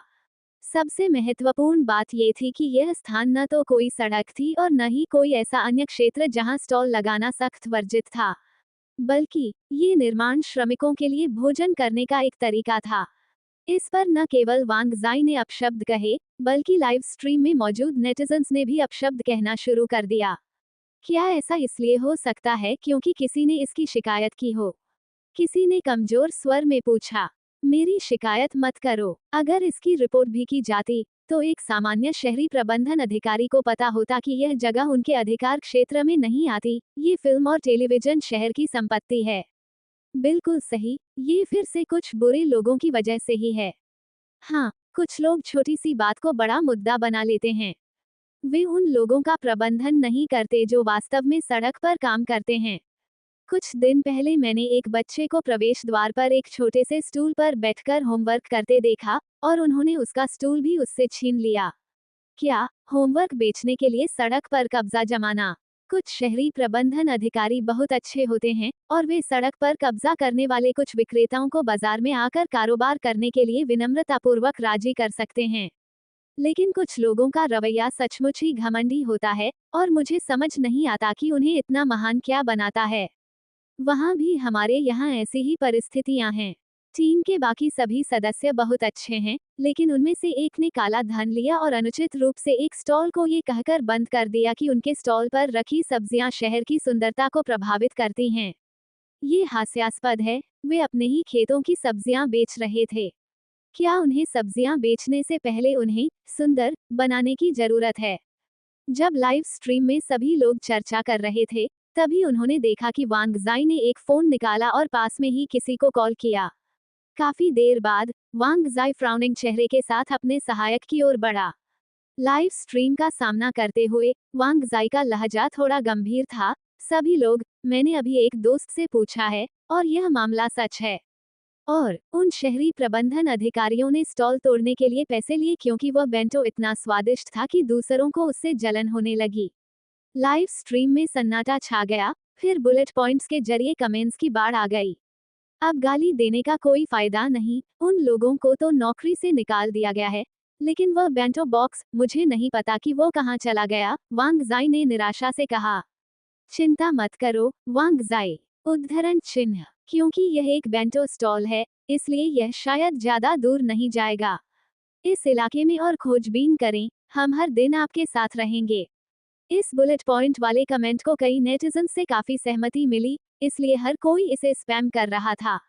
लाइव स्ट्रीम में नेटिजन्स के समर्थन से वांग जाई ने भी अपना संकल्प दृढ़ किया। ठीक है, तो हम खोज करेंगे। दरअसल वांग जाई को यह नहीं पता था कि शहरी प्रबंधन अधिकारी का स्टॉलों को जब्त करने आना सच था, लेकिन बाय ये डरकर पीछे नहीं हटा। इसके बजाय उन्होंने पूरे निर्माण स्थल के कैफेटेरिया का जिम्मा संभाल लिया और उन्हें अब बाहर बेंटो बेचने की जरूरत नहीं रही। इसलिए वांग जाई चाहे कितनी भी खोजबीन कर ले, उसे वह नहीं मिल पाएगा। आज तक वांग जाई ने 1 दर्जन किलोमीटर के दायरे में सभी घनी आबादी वाले क्षेत्रों की खोज कर ली है, लेकिन फिर भी उसे सफलता नहीं मिली है। उन्होंने लाइव स्ट्रीम में नेटिजन्स से कहा, शायद दूसरी पार्टी अब बेंटो नहीं बना रही है, अफसोस। आज मैं इस इलाके में आखिरी बार खोजबीन करूंगा, अगर कुछ नहीं मिला तो मैं हार मान लूंगा। 1 महीने से भी अधिक समय पहले वांग जाई के लाइव स्ट्रीम का नाम बदलकर स्मृति से बेंटो की खोज दिन एक्स कर दिया गया था। अब ये संख्या दिन 56 हो गई है। नहीं, ऐसा मत करो। हम बहुत समय से खोज रहे हैं, हार मत मानो।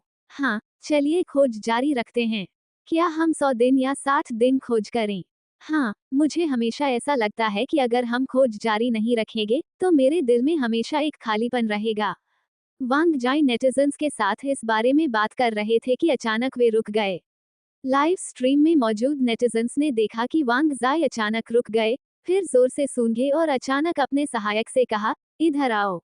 लाइव स्ट्रीम कैमरा वांग जाई के दिशा बदलने पर उसका पीछा करता रहा और लगातार आगे की ओर सूंघते हुए उसे देखता रहा। लाइव स्ट्रीम में मौजूद नेटिजन्स अचानक उत्साहित हो गए। जिन नेटिजन्स ने पूछा कि क्या गड़बड़ है, उनके जवाब में पुराने प्रशंसकों ने बहुत गर्व व्यक्त किया।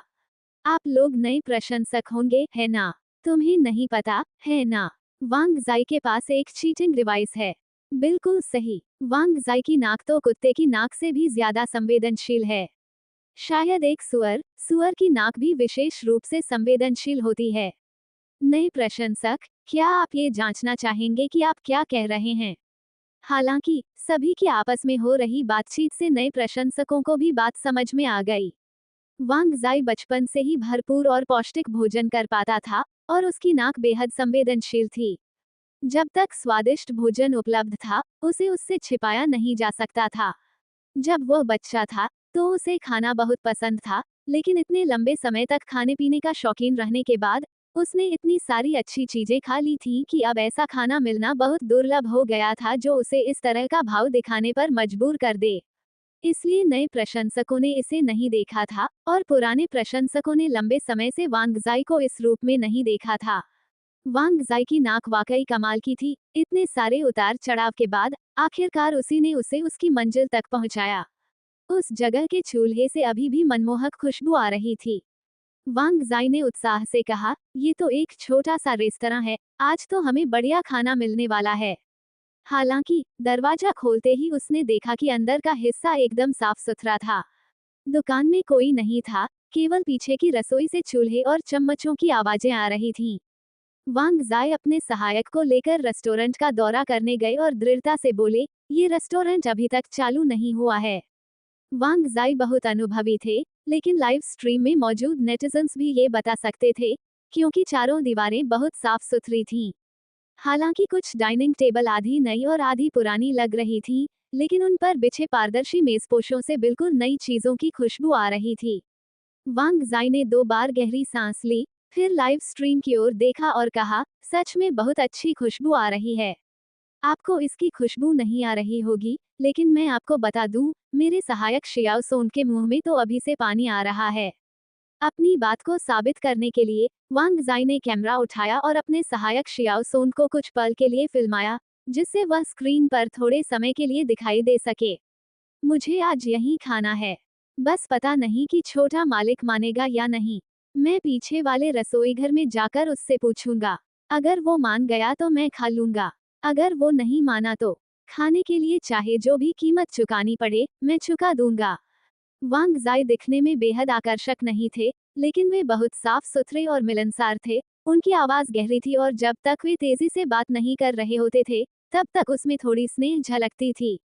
और खाना जितना स्वादिष्ट होता जाता था, उतनी ही उसकी उत्सुकता बढ़ती जाती थी और उसकी आवाज उतनी ही गहरी और सच्ची होती जाती थी।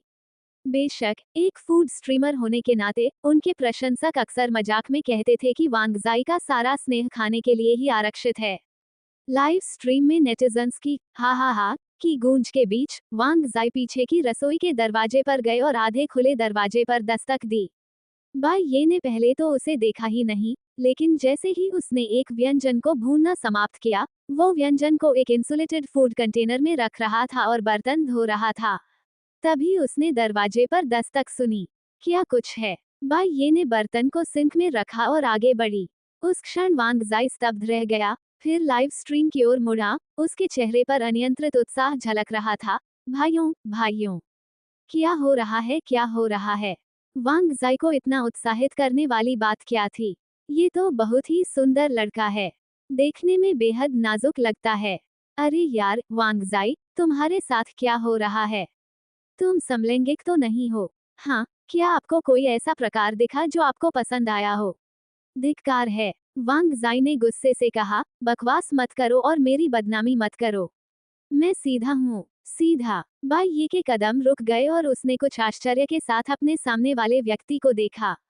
इस व्यक्ति में क्या खराबी है? वो यहाँ लाइव स्ट्रीमिंग क्यों कर रहा था? और स्ट्रेट और गे का क्या मतलब था? क्या ये किसी तरह का प्रैंक शो था? उसने सुना था कि कुछ स्ट्रीमर लोकप्रियता हासिल करने के लिए अक्सर राहगीरों के साथ शरारतें करते हैं। क्या ऐसा हो सकता है कि आजकल राहगीर उनके लिए काफी नहीं है और उन्हें लोगों को आकर्षित करने के लिए दुकानों में घुसने की जरूरत है? लाइव स्ट्रीम में मौजूद लोग पहले तो सिर्फ मजाक कर रहे थे, वांग जाई को चिढ़ा रहे थे। अब उनका झुंझलाया हुआ चेहरा देखकर वे सब जोर से हंस पड़े। फिर सबने उसके पीछे बाई ये को देखा, जिसके चेहरे पर प्रतिरोध और पीछे हटने की इच्छा के भाव थे, जिससे वे और भी जोर से हंसने लगे। वांग जाई ने भी इसे स्पष्ट रूप से देखा, अपना सिर घुमाया और बाई ये के भावहीन चेहरे को देखकर जल्दी से कहा, नमस्ते, क्या आपकी दुकान खुल गई है? क्या हम खाना खा सकते हैं?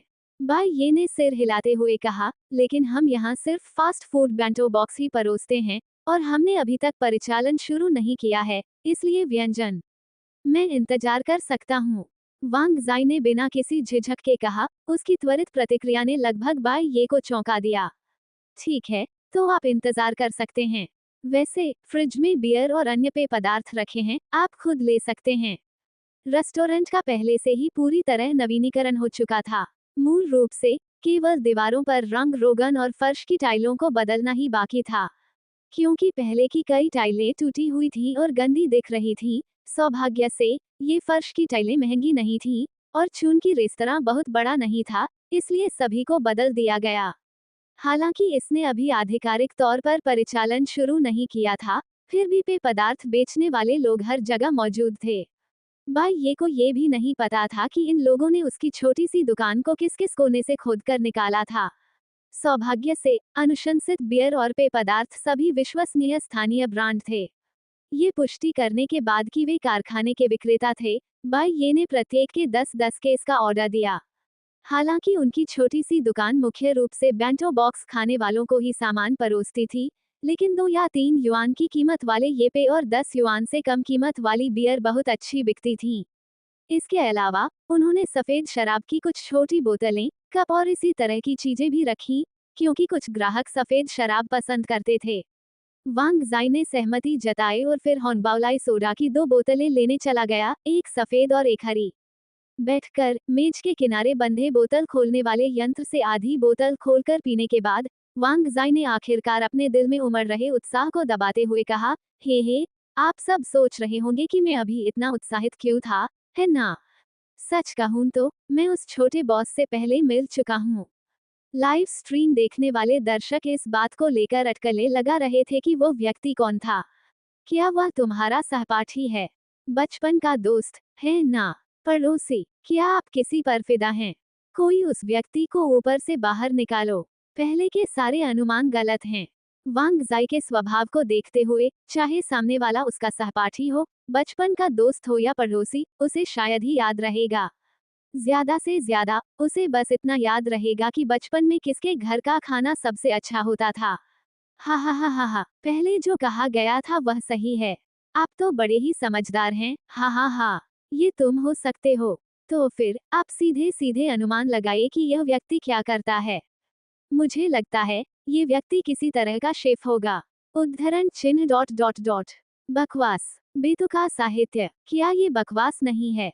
क्या आपने नहीं देखा कि यह एक रेस्तरां है और वो पीछे की रसोई में है? मैं हंसते हंसते मर रहा हूँ। हा, नहीं, नहीं, नहीं, आपने मुझे गलत समझा। मेरा मतलब है कि वह कोई मशहूर शेफ हो सकता है, शायद खाना पकाने के उस्ताद का शिष्य भी हो सकता है। उद्धरण चिन्ह डॉट डॉट डॉट। क्या ये कुछ ज्यादा ही बड़ा चढ़ाकर नहीं कहा गया है? दूसरा व्यक्ति तो बहुत छोटा है। हाँ, दूसरा व्यक्ति बहुत ही जवान और आकर्षक लड़का है। वह देखने में 20 साल का ही लगता है। खाना पकाने का भगवान वगैरह। क्या आप किसी उपन्यास की कहानी की बात कर रहे हैं? क्या हम टमाटर पर आधारित किसी शानदार पुरुष प्रधान उपन्यास में स्थानांतरित हो गए हैं? इस बिंदु पर वांग जाई वास्तव में इसे और बर्दाश्त नहीं कर सका। ठीक है, ठीक है, अनुमान लगाना बंद करो, मैं हार मानता हूँ, मैं स्वीकार करता हूँ। तुम्हारी कल्पनाएं एक ब्लैक होल के स्तर की हैं। वांग जाई ने गला साफ करते हुए कहा, क्या आपको हमारे लाइव स्ट्रीम का नाम याद है? सभी लोग स्तब्ध रह गए, किसी को भी ठीक से समझ नहीं आया कि वह क्या कहना चाह रहा था। वांग जाई, क्या तुम बेवकूफ हो? हाँ, लाइव स्ट्रीम के नाम में क्या गड़बड़ है? सीधे सीधे कह दो, हमें सीधा जवाब दो, वांग जाई। तेज तर्रार इंटरनेट उपयोगकर्ताओं ने पहले ही टिप्पणियों की झड़ी लगा दी थी, लेकिन जल्द ही समझदार लोगों ने बात समझ ली। मैं समझता हूँ, मैं भी समझता हूँ। समझ गया, समझ गया। तुमने सीधे सीधे क्या समझा? किसी ने उत्सुकता से पूछा। लाइव स्ट्रीम का नाम देखो। तुम सबसे आगे हो। यादों के बेंटो बॉक्स की तलाश जारी है। 56वां दिन, क्या गड़बड़ है? छी, ये भाई बहन जो सामने हैं, क्या तुम्हें अभी तक समझ नहीं आया? हम बेंटो बॉक्स ढूंढ रहे हैं, और वांग जाई इस छोटे बॉस को देखकर इतना उत्साहित हो जाता है, समझ नहीं आता। ये उस बेंटो बॉक्स का छोटा बॉस है। अंततः बचे हुए छोटे समूह ने भी प्रतिक्रिया दी। तो ये बात है। हा हा हा हा, प्रतिक्रिया देने में थोड़ी देर करने के लिए मुझे क्षमा करें। मैं तो इस लाइव स्ट्रीम का नाम ही लगभग भूल गया था। हा हा हा, आखिरकार मुझे मिल ही गया। बधाई हो, वांग जाई। बधाई हो, वांग जाई। इस समय वांग जाई के चेहरे पर भी मुस्कान थी। आखिरकार मुझे ये जगह मिल ही गई। सच कहूं तो मैं इस समय बहुत बेचैन महसूस कर रही हूँ। बुलेट स्क्रीन को देखते हुए वांग जाई ने कहा, दरअसल यह एक तरह का डर है, क्योंकि 50 दिनों से अधिक की खोज के बाद मेरी यादों में वह स्वाद लगातार और भी सुंदर होता जा रहा है।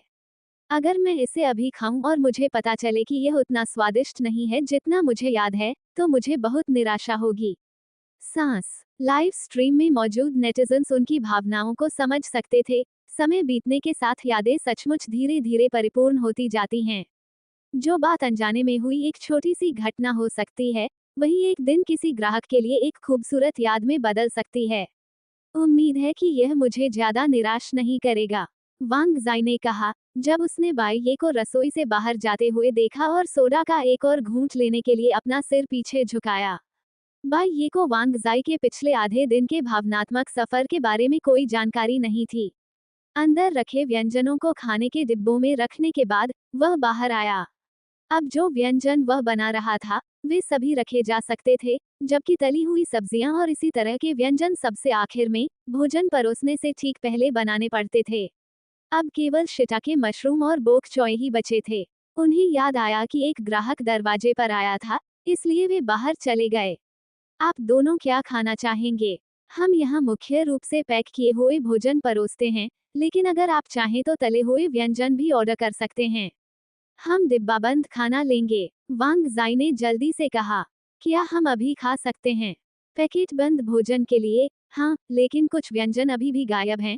बाई ये ने थोड़ी देर सोचा और कहा, तो कृपया मेरे लिए 15 मिनट और प्रतीक्षा करें। केवल एक हरी सब्जी बची थी, जिसे जल्दी से भूनकर तैयार किया जाना था, लेकिन दुकान में ग्राहकों की भीड़ के कारण वह फंस गया। बाई ये ने थोड़ी देर सोचा और जियांग हाओ को फोन करके उसे स्थिति समझाई।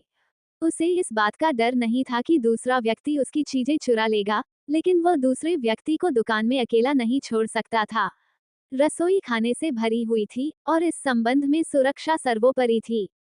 जियांग हाओ ने फोन पर सहमति जताई और कहा कि वो 15 मिनट में पहुंच जाएगा।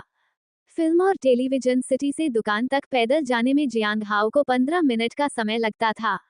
बाई ये ने मन की शांति के साथ खाना पकाना शुरू किया और देखते ही देखते उसका काम पूरा हो गया। भूनने के बाद भी उसे स्टीम कैबिनेट से चावल निकालने की जरूरत थी। कैंटीन में चावल परोसने के विपरीत ये चावल बहुत गर्म था, इसलिए इसे ट्रे में नहीं बल्कि डिब्बों में पैक करना पड़ा। कुछ ही देर में रेस्तरां का मुख्य दरवाजा फिर से खुल गया, लेकिन अंदर आने वाला अकेला जियांग हाओ नहीं था, उसके पीछे झाओ टोनगहू भी था। बाई ये, मैं यहाँ हूँ। छोटे बाई भाई, मुझे पता है तुम व्यस्त हो, इसलिए मैं खुद गाड़ी चलाकर यहाँ आ गई। आओ आओ, पहले खुद ही ले लो। बाई ये बाहर आए और वांग जाई से पूछा, आप दोनों को कौन कौन से व्यंजन पसंद हैं? कीमत क्या है? 10 युआन में 2 शाकाहारी व्यंजन, 15 युआन में 1 मांसाहारी और 2 शाकाहारी व्यंजन, 18 युआन में 2 मांसाहारी और 1 शाकाहारी व्यंजन और 30 युआन में 6 व्यंजन। बाई ये ने कीमतों की सूची दी। उसे महंगा होने के लिए दोष मत दीजिए, क्योंकि वह फिलहाल सिर्फ डायरेक्टर चेन के क्रू के लिए खाना बना रहा था, इसलिए हर दिन चुनी जाने वाली सामग्री बहुत अच्छी थी। उदाहरण के लिए, आज उनके विशेष ब्रेस्ड मीट और ब्रेस्ड पोर्क हॉक, 2 बड़े मांस के व्यंजन, साथ ही 2 छोटे मांस के स्टिर फ्राई और 2 शाकाहारी स्टिर फ्राई थे।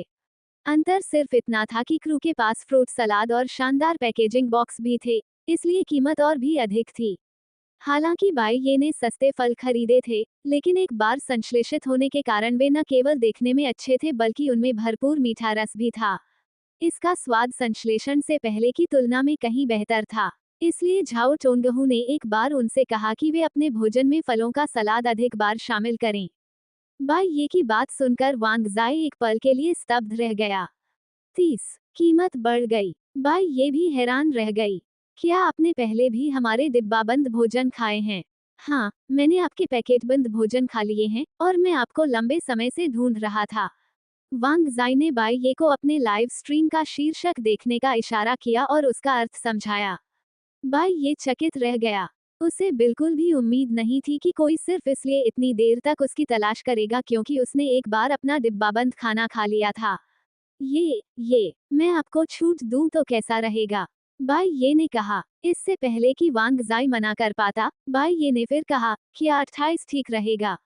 लाइव स्ट्रीम देखने वाले लोग हंसी से पागल हो गए। हा हा हा हा हा, वांग जाई की अभिव्यक्ति को देखो। छोटे बॉस ने पहले ही एक बड़ी रियायत दे दी है। हा हा हा, हाँ, हाँ, मैं पहले से ही छोटे बॉस के दर्द भरे चेहरे को देख सकता हूँ। बहुत ही हास्यास्पद। लागत कम नहीं होनी चाहिए, वरना छोटा बॉस इतना परेशान नहीं दिखता। वांग जाई, उसकी बात मान लो, छोटे बॉस को दुनिया के खतरों के बारे में बता दो।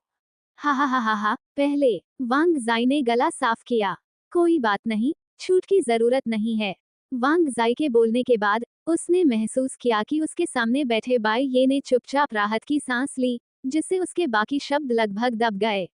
मेरा बस एक सवाल है, मुझे याद है कि पहले आपके परिवार के डिब्बाबंद खाने इतने महंगे नहीं थे। क्या अब आपकी दुकान है, इसलिए कीमत बढ़ गई है? वांग जाई ने उत्सुकता से पूछा। कीमत चाहे कितनी भी हो, उसे इन 10-20 युआन की परवाह नहीं थी। उसे बस ये जानने की उत्सुकता थी कि दूसरे पक्ष की कीमत इतनी जल्दी क्यों बढ़ गई। दरअसल, बाई का खर्चा उतना ज्यादा नहीं था, लेकिन ये व्यंजन मूल रूप से क्रू के लिए तैयार किए गए थे और उन्होंने काफी मात्रा में बनाए थे, इसलिए कई हिस्से बच गए थे। लेकिन उन्हीं व्यंजनों को उन्होंने डायरेक्टर चेन और उनके समूह को 30 युआन से अधिक में बेचा। अगर वो उन्हें बाहर के लोगों को 10 युआन में बेचते तो कैसा लगता? वो या तो सभी के साथ समान व्यवहार कर सकता था, या फिर अधिक शुल्क भी ले सकता था। दरअसल, बात कुछ इस तरह है कि मेरी दुकान अभी आधिकारिक तौर पर खुली नहीं है, इसलिए ये सभी व्यंजन पहले से ऑर्डर करने वाले ग्राहकों के लिए हैं, और इनका भोजन स्तर अपेक्षाकृत उच्च है। ओह, मैं समझ गया। वांग जाई तुरंत समझ गया। तो फिर ऐसा क्यों नहीं करते, आप उनके मानक का पालन करते हुए मुझे पूरा सेट दे दें। वांग जाई की आंखों में जिज्ञासा झलक रही थी। वह जानता था कि यहाँ के अधिकांश छोटे रेस्तरां सड़क के उस पार स्थित फिल्म और टेलीविजन सिटी से आने वाले लोगों को सेवा प्रदान करते थे। 30 या उससे अधिक के स्तर का भोजन निश्चित रूप से अतिरिक्त लोगों के लिए नहीं होता। यह उनके लिए मशहूर हस्तियों के भोजन का स्वाद चखने का एक अच्छा मौका था। लाइव स्ट्रीम में मौजूद नेटिजन्स ने भी वांग जाई के अनुरोध से सहमति जताई। बाई ये ने सिर हिलाकर कहा, ठीक है, 35। 2 भाग। बाई ये चली गई और थोड़ी देर में खाने की 2 थालियां ले आई। थालियां स्टेनलेस स्टील की थीं, लेकिन उन पर डिस्पोजेबल प्लास्टिक बैग की एक परत चढ़ी हुई थी। इस समय दोनों ट्रे कई व्यंजनों से पूरी तरह भरी हुई थीं। बाई ये मुड़कर चली गई, और वांग जाई ने उत्सुकता से अपनी चॉपस्टिक निकाली। शाओ सोंग, तुम भी अपनी जगह ठीक कर लो, चलो साथ में खाते हैं। ठंडा होने पर स्वाद खराब हो जाएगा। शाओ सोंग ने सिर हिलाया और अपनी स्थिति को ठीक करने लगा। इस थोड़े से समय में, बाई ये फलों की 2 सर्विंग और सूप के 2 कटोरे लेकर एक और ट्रे लेकर आई। भाई ये ने उन दोनों से कहा कि वे अपने भोजन का आनंद लें और खुद डिब्बाबंद भोजन पैक करने में मदद करने के लिए पीछे की रसोई में चली गईं। 30 डिब्बाबंद भोजन को संभालना कोई परेशानी वाली बात नहीं थी। उन्होंने डिब्बाबंद भोजन को कतार में लगा दिया। 2 लोग उन्हें पकड़ने के लिए बर्तन लेकर आए और एक व्यक्ति भोजन परोसने लगा और भोजन जल्दी से पैक हो गया। भाई ये के जाते ही वांग जाई ने सबका ध्यान अपने सामने रखे डिब्बाबंद भोजन पर केंद्रित कर दिया। यह अभी भी काफी अच्छा दिख रहा है। 1, 2, 3, 6 व्यंजनों के लिए 35 युआन, साथ ही एक कटोरी सूप और फलों का एक हिस्सा। जैसा कि मैंने पहले कहा था, चावल मुफ्त में दोबारा भरवाए जा सकते हैं। चलिए पहले देखते हैं कि यहाँ कौन कौन से व्यंजन हैं। शाकाहारी व्यंजन है शिताके मशरूम और बोक चौए की भुर्जी। वाह, स्वाद तो लाजवाब है। शिताके मशरूम बहुत ही मुलायम और नर्म है और बोक चौए भी बहुत ही कोमल है। छोटे बॉस में वाकई हुनर है। कम उम्र के बावजूद तीखेपन पर उनका नियंत्रण वाकई लाजवाब है, वांग जाई ने प्रशंसा की। अब इसे देखिए, मिर्च के साथ कटे हुए आलू। ये भी काफी स्वादिष्ट हैं, आलू बहुत कुरकुरे हैं। अरे वाह, छोटे मालिक को मिर्च चुनने का बहुत अच्छा ज्ञान है, ये मिर्चें तो वाकई तीखी हैं। वांग जाई ने हाथ में पकड़ी सोडा की बोतल खाली करते हुए कहा और अपने सहायक को दूसरी बोतल लाने का इशारा किया। सहायक शाओ सोंग ने थोड़ी देर सोचा और 2 बोतलें लेकर वापस आया। सिर्फ 2 शाकाहारी व्यंजन हैं और मांसाहारी व्यंजनों में तले हुए मांस के टुकड़े। मुझे ये बहुत पसंद है। तले हुए मांस के टुकड़े यहाँ की खासियत हैं। वाह, ये बिल्कुल सही तला हुआ है, बाहर से कुरकुरा और अंदर से नर्म। मैं आपको बता दूं, स्टिर फ्राइड स्लाइस्ड मीट और स्वीट एंड सावर पोर्क की उत्पत्ति वास्तव में एक ही जगह से हुई है। स्टिर फ्राइड स्लाइस्ड मीट पहले आया और फिर स्टिर फ्राइड स्लाइस्ड मीट के आधार पर स्वीट एंड सावर पोर्क बनाया गया। वांग जाई ने खाना खाया और सबके साथ कुछ ज्ञान साझा करना नहीं भूला। दूसरी तली हुई मांस की डिश है सूखी तली हुई कटी हुई गोमांस, जो मोटे कटे हुए गोमांस और अजवाइन से बनी है। चलो इसे चखते हैं। भाइयों, मुझे अचानक लग रहा है कि यह बेंटो बॉक्स बिल्कुल भी महंगा नहीं है। ये गोमांस एकदम असली पीला गोमांस है और इसे तलने से चबाते चबाते इसकी खुशबू और भी बढ़ जाती है। वाह वाह, कमाल है। या तो छोटे मालिक को बहुत हुनर आता है, या फिर वो अच्छी सामग्री खरीदने को तैयार हैं। इस कटी हुई गोमांस का स्वाद मुंह में सचमुच लाजवाब है। वांग जाई ने मुंह का स्वाद साफ करने के लिए सोडा के कुछ घूंट लिए और फिर कहा, सच कहूं तो अभी तक मैंने जो 4 व्यंजन खाए हैं, उनसे ही मुझे लग रहा है कि मेरे पैसे वसूल हो गए हैं। खास बात यह है कि अभी 2 मांसाहारी व्यंजन बाकी हैं जिन्हें मैंने चखा नहीं है। मालिक ने बताया था कि 2 भारी मांसाहारी व्यंजन, 2 तले हुए मांसाहारी व्यंजन और 2 शाकाहारी व्यंजन होंगे। क्या ये ब्रेस्ड पोर्क हॉक है? इसके कई टुकड़े हैं, सभी लगभग 1 उंगली की चौड़ाई में कटे हुए हैं। सब लोग देखो, मैं एक टुकड़ा चखता हूँ। ओह माय गॉड, ये हॉक की खाल तो लाजवाब है। ये टाइगर स्किन हॉक है। इसका दुबला मांस भी स्वादिष्ट है, दुबला मांस भी स्वादिष्ट है। हालांकि ये पूरी तरह से पका हुआ है, फिर भी ये टूट नहीं रहा है। यहाँ एक और है, ये क्या है? धीमी आंच पर पकाया हुआ मांस। सच कहूं तो लिटिल बॉस के सारे व्यंजन बेहतरीन हैं, मेरी याददाश्त से भी कहीं बेहतर।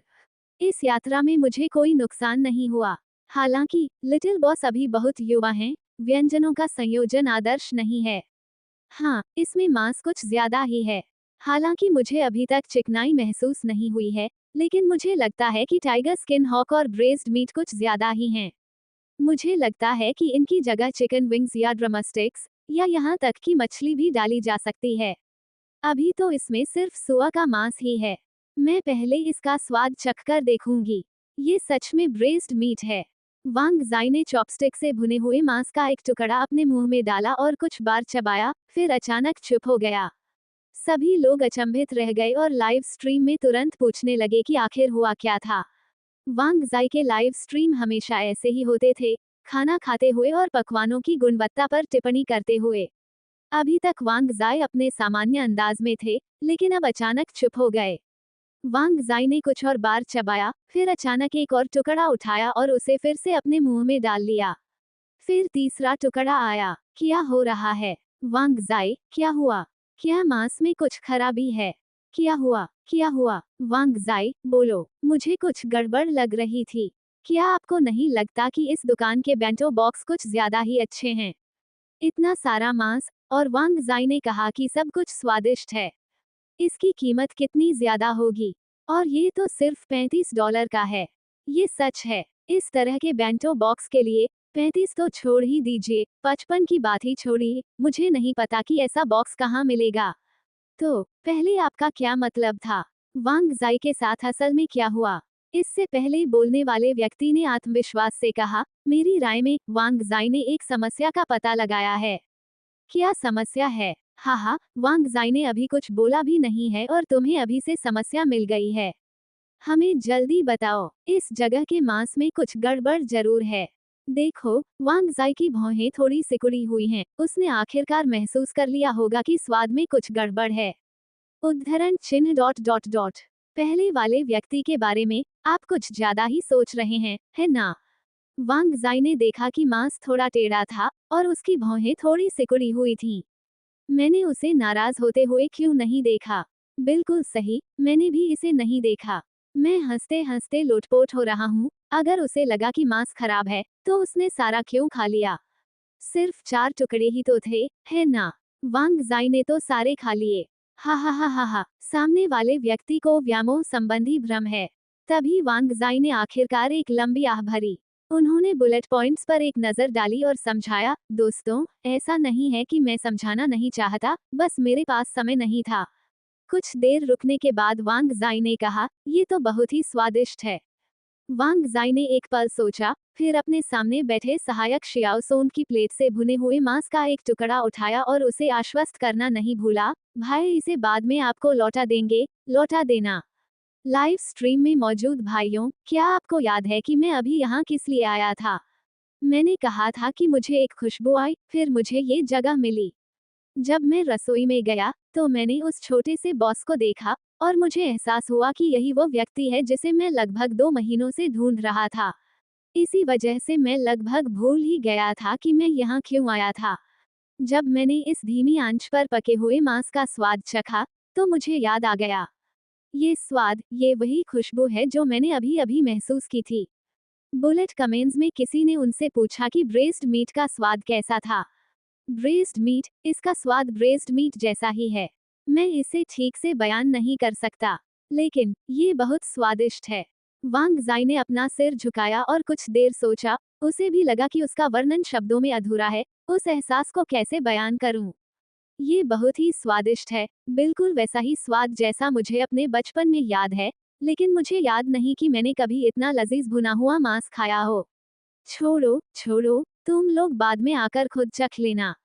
बुलेट कमेंस में कुछ लोगों को पता पूछते देख वांग जाई ने कहा, मालिक ने अभी आधिकारिक तौर पर कारोबार शुरू नहीं किया है। मैं उनसे बाद में पूछूंगा कि वे कब खोलने की योजना बना रहे हैं। इस समय रसोई में रखे सभी बेंटो बॉक्स पैक हो चुके थे, और बाई ये ने बाहर खड़ी कार में 10-10 बॉक्स रखे। हम जा रहे हैं, झाओ टोनगहू ने चिल्लाकर कहा और फिर जियांग हाओ के साथ गाड़ी चलाकर चले गए। तभी वांग जाई को याद आया कि बाई ये ने अभी अभी कहा था कि उनकी दुकान के बेंटो बॉक्स सड़क के उस पार स्थित फिल्म और टेलीविजन सिटी में डिलीवरी के लिए थे। बॉस, क्या अभी अभी जो लोग वहां थे वे फिल्म क्रू के सदस्य थे? हाँ, बाई ये ने सिर हिलाते हुए कहा, आप दोनों को खाना कैसा लगा? वाह, कमाल है। वांग जाई ने अंगूठा ऊपर करके इशारा किया। उनके सामने बैठे उनके सहायक शियाओ सोन को बोलने का समय ही नहीं मिला। उन्होंने भी अपने भरे हुए मुंह की ओर इशारा करते हुए अंगूठा ऊपर किया।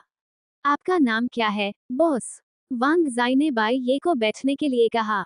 बाई ये ने सोचा कि और कोई चारा नहीं है, इसलिए वह उन दोनों के बगल वाली कुर्सी पर बैठ गया। मेरा उपनाम बाई बाई ये है। क्या इस धीमी आंच पर पकाए गए मांस की कोई गुप्त रेसिपी है? बाई ये ने हल्की सी हंसी हंसते हुए कुछ नहीं कहा। यह एक गुप्त नुस्खा है, बिल्कुल। ओल्ड बाई के ब्रेस्ड मीट का स्वाद चखने वाले हर व्यक्ति ने कहा कि यह स्वादिष्ट था। बॉस, क्या आप हमारे लिए एक और प्लेट में पका हुआ मांस काट सकते हैं? मैं इसे अलग से खरीद लूंगा। जरूर, बाई ये ने तुरंत सहमति जताते हुए कहा, 45 युआन प्रति जिन। ठीक है, मैं पहले एक जिन लूंगा। वांग जाई ने लाइव स्ट्रीम की ओर मुड़कर कहा, इस भुने हुए मांस के लिए मैं 2 जिन खरीदकर वापस ले जाऊंगा, भले ही इसकी कीमत 60 युआन प्रति जिन हो। शाओ सोंग ने भी सहमति में बार बार सिर हिलाया, लेकिन उसकी निगाहें अभी भी वांग जाई की प्लेट में रखे हुए पके हुए मांस के टुकड़े पर टिकी हुई थीं। वो उसका था, तो फिर अपनी भालू जैसी शक्ल के साथ, थोड़ी देर में तुम अपने लिए एक बड़ी थाली काटोगे, जो तुम्हारे खाने के लिए काफी होगी। वांग जाई ने हंसते हुए डांट लगाई। थोड़ी देर बाद बाई ये उनके लिए एक थाली लेकर आई। 1 किलो, मैंने इसे तौला है और इसमें थोड़ा सा ज्यादा है। बुलेट पर की गई टिप्पणियों पर लोग खिलखिलाकर हंस पड़े। लिटिल बॉस बहुत गंभीर है। आजकल ऐसे ईमानदार लोग मिलना दुर्लभ है।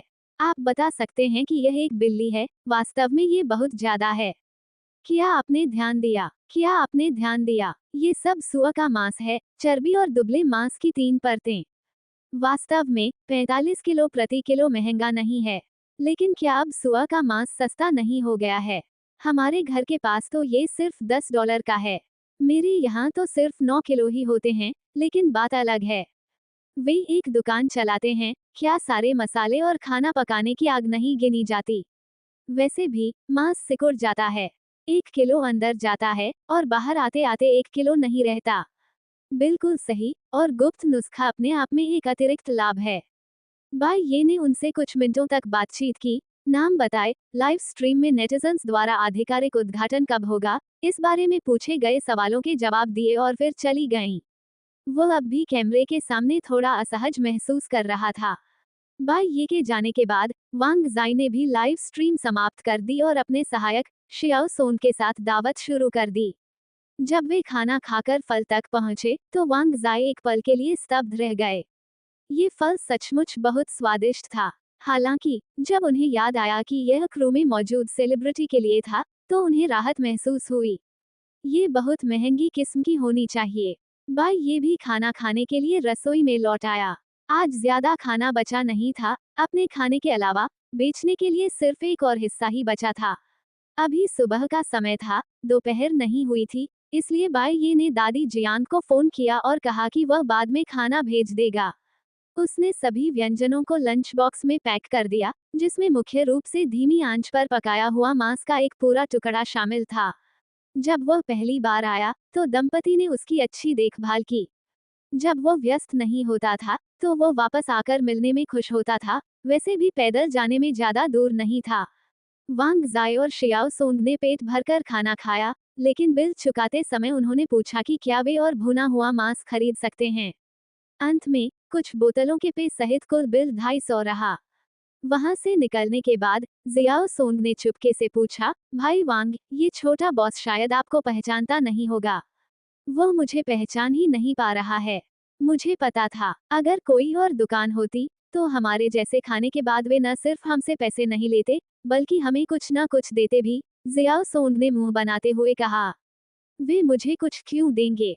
वांग जाई ने हल्की मुस्कान के साथ कहा। हम उसका प्रचार कर रहे हैं। भाई, तुम्हारा प्रचार शुल्क कम नहीं है। तो क्या हुआ? क्या आपको लगता है कि इस छोटे बॉस के कौशल को बढ़ावा देने के लिए अभी भी मुझे जरूरत है? अच्छी शराब अभी भी गहरी गलियों से डरती है। इतनी दूरदराज जगह पर अपनी छोटी सी दुकान के साथ कितने लोग आएंगे? तुम गलत हो। अच्छी शराब अभी भी गहरी गलियों से डरती है, का मतलब सिर्फ इतना है कि शराब में अभी पर्याप्त सुगंध नहीं है। वांग जाई ने दूर देखते हुए हल्के से हंसते हुए कहा, शाओ सोंग, क्या तुम्हें विश्वास है कि 3 साल से भी कम समय में ये दुकान और यह छोटा मालिक दोनों बहुत लोकप्रिय हो जाएंगे? मुझे तो इस पर यकीन नहीं होता। जियाओ सोंग ने थोड़ी देर सोचा और फिर भी अपना सिर हिलाया। वह जानता था कि उसके बॉस का लोकप्रिय से क्या मतलब था। इसका मतलब सिर्फ अच्छी बिक्री होना ही नहीं था, बल्कि सचमुच प्रसिद्ध हो जाना था।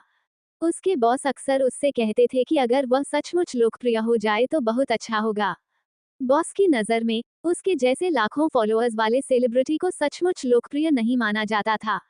एक छोटा सा बेंटो फास्ट फूड शॉप का मालिक, वो भी इतनी दूरदराज जगह पर कि नेविगेशन से भी मुश्किल से मिले, क्या वो लोकप्रिय हो सकता है? भला ये कैसे मुमकिन है? बस इंतजार करो और देखो। बाई ये ने बर्तन और चॉपस्टिक समेटे, उन्हें सिंक में रखा और पैक किया हुआ खाना वापस परिसर में ले गई। उसे घर छोड़े कुछ दिन हो गए थे, और आज वह पहली बार घर लौटा था। मुख्य रूप से उसने आज धीमी आंच पर पकाया हुआ मांस बनाया था और उसे दंपत्ति को चखाने के लिए लाया था।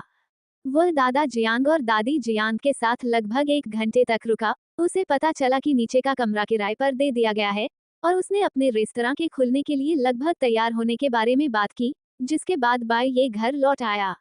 अब केवल 30 बेंटो बॉक्स बचे थे और वह काफी अधिक राहत महसूस कर रहा था। जब वह लौटा तो उसने देखा कि कोई दरवाजे पर खड़ा है। भाई ये दंग रह गया। क्या आज कारोबार इतना अच्छा चल रहा था? थोड़ी देर बातचीत करने के बाद उसे एहसास हुआ कि वो व्यक्ति इंटरव्यू के लिए आया था। भाई ये ने कहा, आह, वह इसके बारे में लगभग भूल ही गया था। इससे पहले उन्होंने सामने वाली गली में लगे बुलेटिन बोर्ड पर एक विज्ञापन लगाया था, जिसमें एक स्टोर क्लर्क और एक कैशियर की भर्ती की तलाश थी। दरअसल उनके जैसे बेंटो फास्ट फूड की दुकान के लिए कैशियर की कोई खास जरूरत नहीं थी, इसलिए कैशियर को ही खाना भी परोसना पड़ता था। दुकान का क्लर्क खाना परोसने के साथ साथ टेकआउट डिलीवरी भी करता था। बेशक ये सब आसपास के क्षेत्र में ही होगा, लेकिन इसके लिए ड्राइविंग लाइसेंस आवश्यक था। इस तरह जब बाई ये रसोई में व्यस्त होती थी, तो कोई और अन्य कार्यों को संभाल लेता था। कैशियर के पद के लिए किसी ने आवेदन नहीं किया था, लेकिन आज जो युवक आया था वह स्टोर क्लर्क के पद के लिए आवेदन कर रहा था क्योंकि वह गाड़ी चला सकता था। स्टोर क्लर्क का वेतन $3000 प्रति माह था। ये बहुत ज्यादा नहीं लगता था, लेकिन यहाँ आमतौर पर वेतन इतना ही होता था। भाई ये ने तो सिर्फ ऑनलाइन काम करके 8 या $10,000 प्रति माह कमाने वाले लोगों को ही देखा था। अंदर आइए। भाई ये ने दरवाजा खोला और अंदर आने वाले व्यक्ति को आमंत्रित किया, यहाँ तक कि सोडा की 2 बोतलें भी खोली। आपका नाम क्या है? मेरा नाम फैन झोंग है। फैन, फैन कुआई की तरह, और झोंग, लकड़ी की सर्दी की तरह, दूसरे व्यक्ति ने अपना परिचय दिया। मैं गाड़ी चला सकता हूँ और इस शहर की सड़कों से अच्छी तरह वाकिफ हूँ। मैंने पहले 1 महीने तक टैक्सी चलाई है। टैक्सी चलाने से इससे ज्यादा कमाई होनी चाहिए, है ना? लेकिन टैक्सी चलाना थका देने वाला काम है। पूरा दिन बाहर ही रहना पड़ता है, फैन झोंग ने कहा। घर पर सिर्फ मेरी दादी ही हैं और मुझे ऐसी नौकरी चाहिए जो घर के पास हो और जिससे हम अपना गुजारा कर सकें। आप यहाँ रहते हैं? भाई ये ने पूछा। फैन झोंग मुस्कुराया और बाहर की ओर इशारा करते हुए बोला, बस इस गली के सबसे पश्चिमी घर की ओर। भाई ये ने कहा, ओह, इस गली का सबसे पश्चिमी छोर कोई मुख्य मार्ग नहीं था, बल्कि एक परिवार के घर का द्वार था, जो प्राचीन और ऐतिहासिक आकर्षण से भरपूर प्रतीत होता था। जब वह पहली बार यहाँ आया, तो इलाके से अपरिचित होने के कारण बाई ने सोचा कि वह पैदल ही आगे बढ़ सकता है, लेकिन जब वह अंदर गया, तो उसे एहसास हुआ कि यह एक बंद गली है। उसे वह घर अभी भी याद था। उसका द्वार बहुत बड़ा था, प्रवेश द्वार पर पत्थर के खंभे थे और आंगन के अंदर से एक बड़े पेड़ की शाखाएं और पत्तियां फैली हुई थीं। फैन झोंक की यह बात सुनकर बाई ये ने लगभग सिर हिलाते हुए कहा, ठीक है। यहाँ आपको सुबह काम करने की जरूरत नहीं है, बस सुबह 10 बजे से दोपहर 2 बजे तक और फिर शाम 4 बजे से 10 बजे तक काम करना होगा। क्या यह आपके लिए ठीक रहेगा? हाँ, बिल्कुल। फैन झोंग ने सिर हिलाया। उसने नौकरी के विज्ञापन में दिए गए विस्तृत समय को पढ़ लिया था और आवेदन करने से पहले अपनी दादी से इस बारे में चर्चा भी कर ली थी। सुबह काम न करने का मतलब था कि वह अपनी दादी के लिए खाना बना सकता था और यहाँ तक कि घर से निकलने से पहले दोपहर का भोजन भी तैयार कर सकता था। दोपहर का समय भी वैसा ही था, वे 4 बजे से पहले ही खाना खा सकते थे, क्योंकि उनका परिवार फिलहाल 4 से 5 बजे के बीच खाना खाता था, क्योंकि उनकी दादी बहुत बूढ़ी थी और उनका पाचन धीमी गति से होता था। जहाँ तक शाम की बात है, वह तो और भी कम समस्या वाली बात थी। उनकी दादी इस साल केवल 60 वर्ष की ही थी। ठीक है, तो आप काम कब से शुरू कर सकते हैं? भाई ये ने आखिरकार पूछा। जब उनके पास पर्याप्त कर्मचारी हो जाएंगे, तब वे आधिकारिक तौर पर इसे खोल सकते हैं। कभी भी। फैन झोंग ने अपनी बात समाप्त करने के बाद सावधानी से पूछा, बॉस, क्या आपको कैशियर के पद के लिए कोई मिल गया है? नहीं, क्या आप किसी को सिफारिश कर सकते हैं?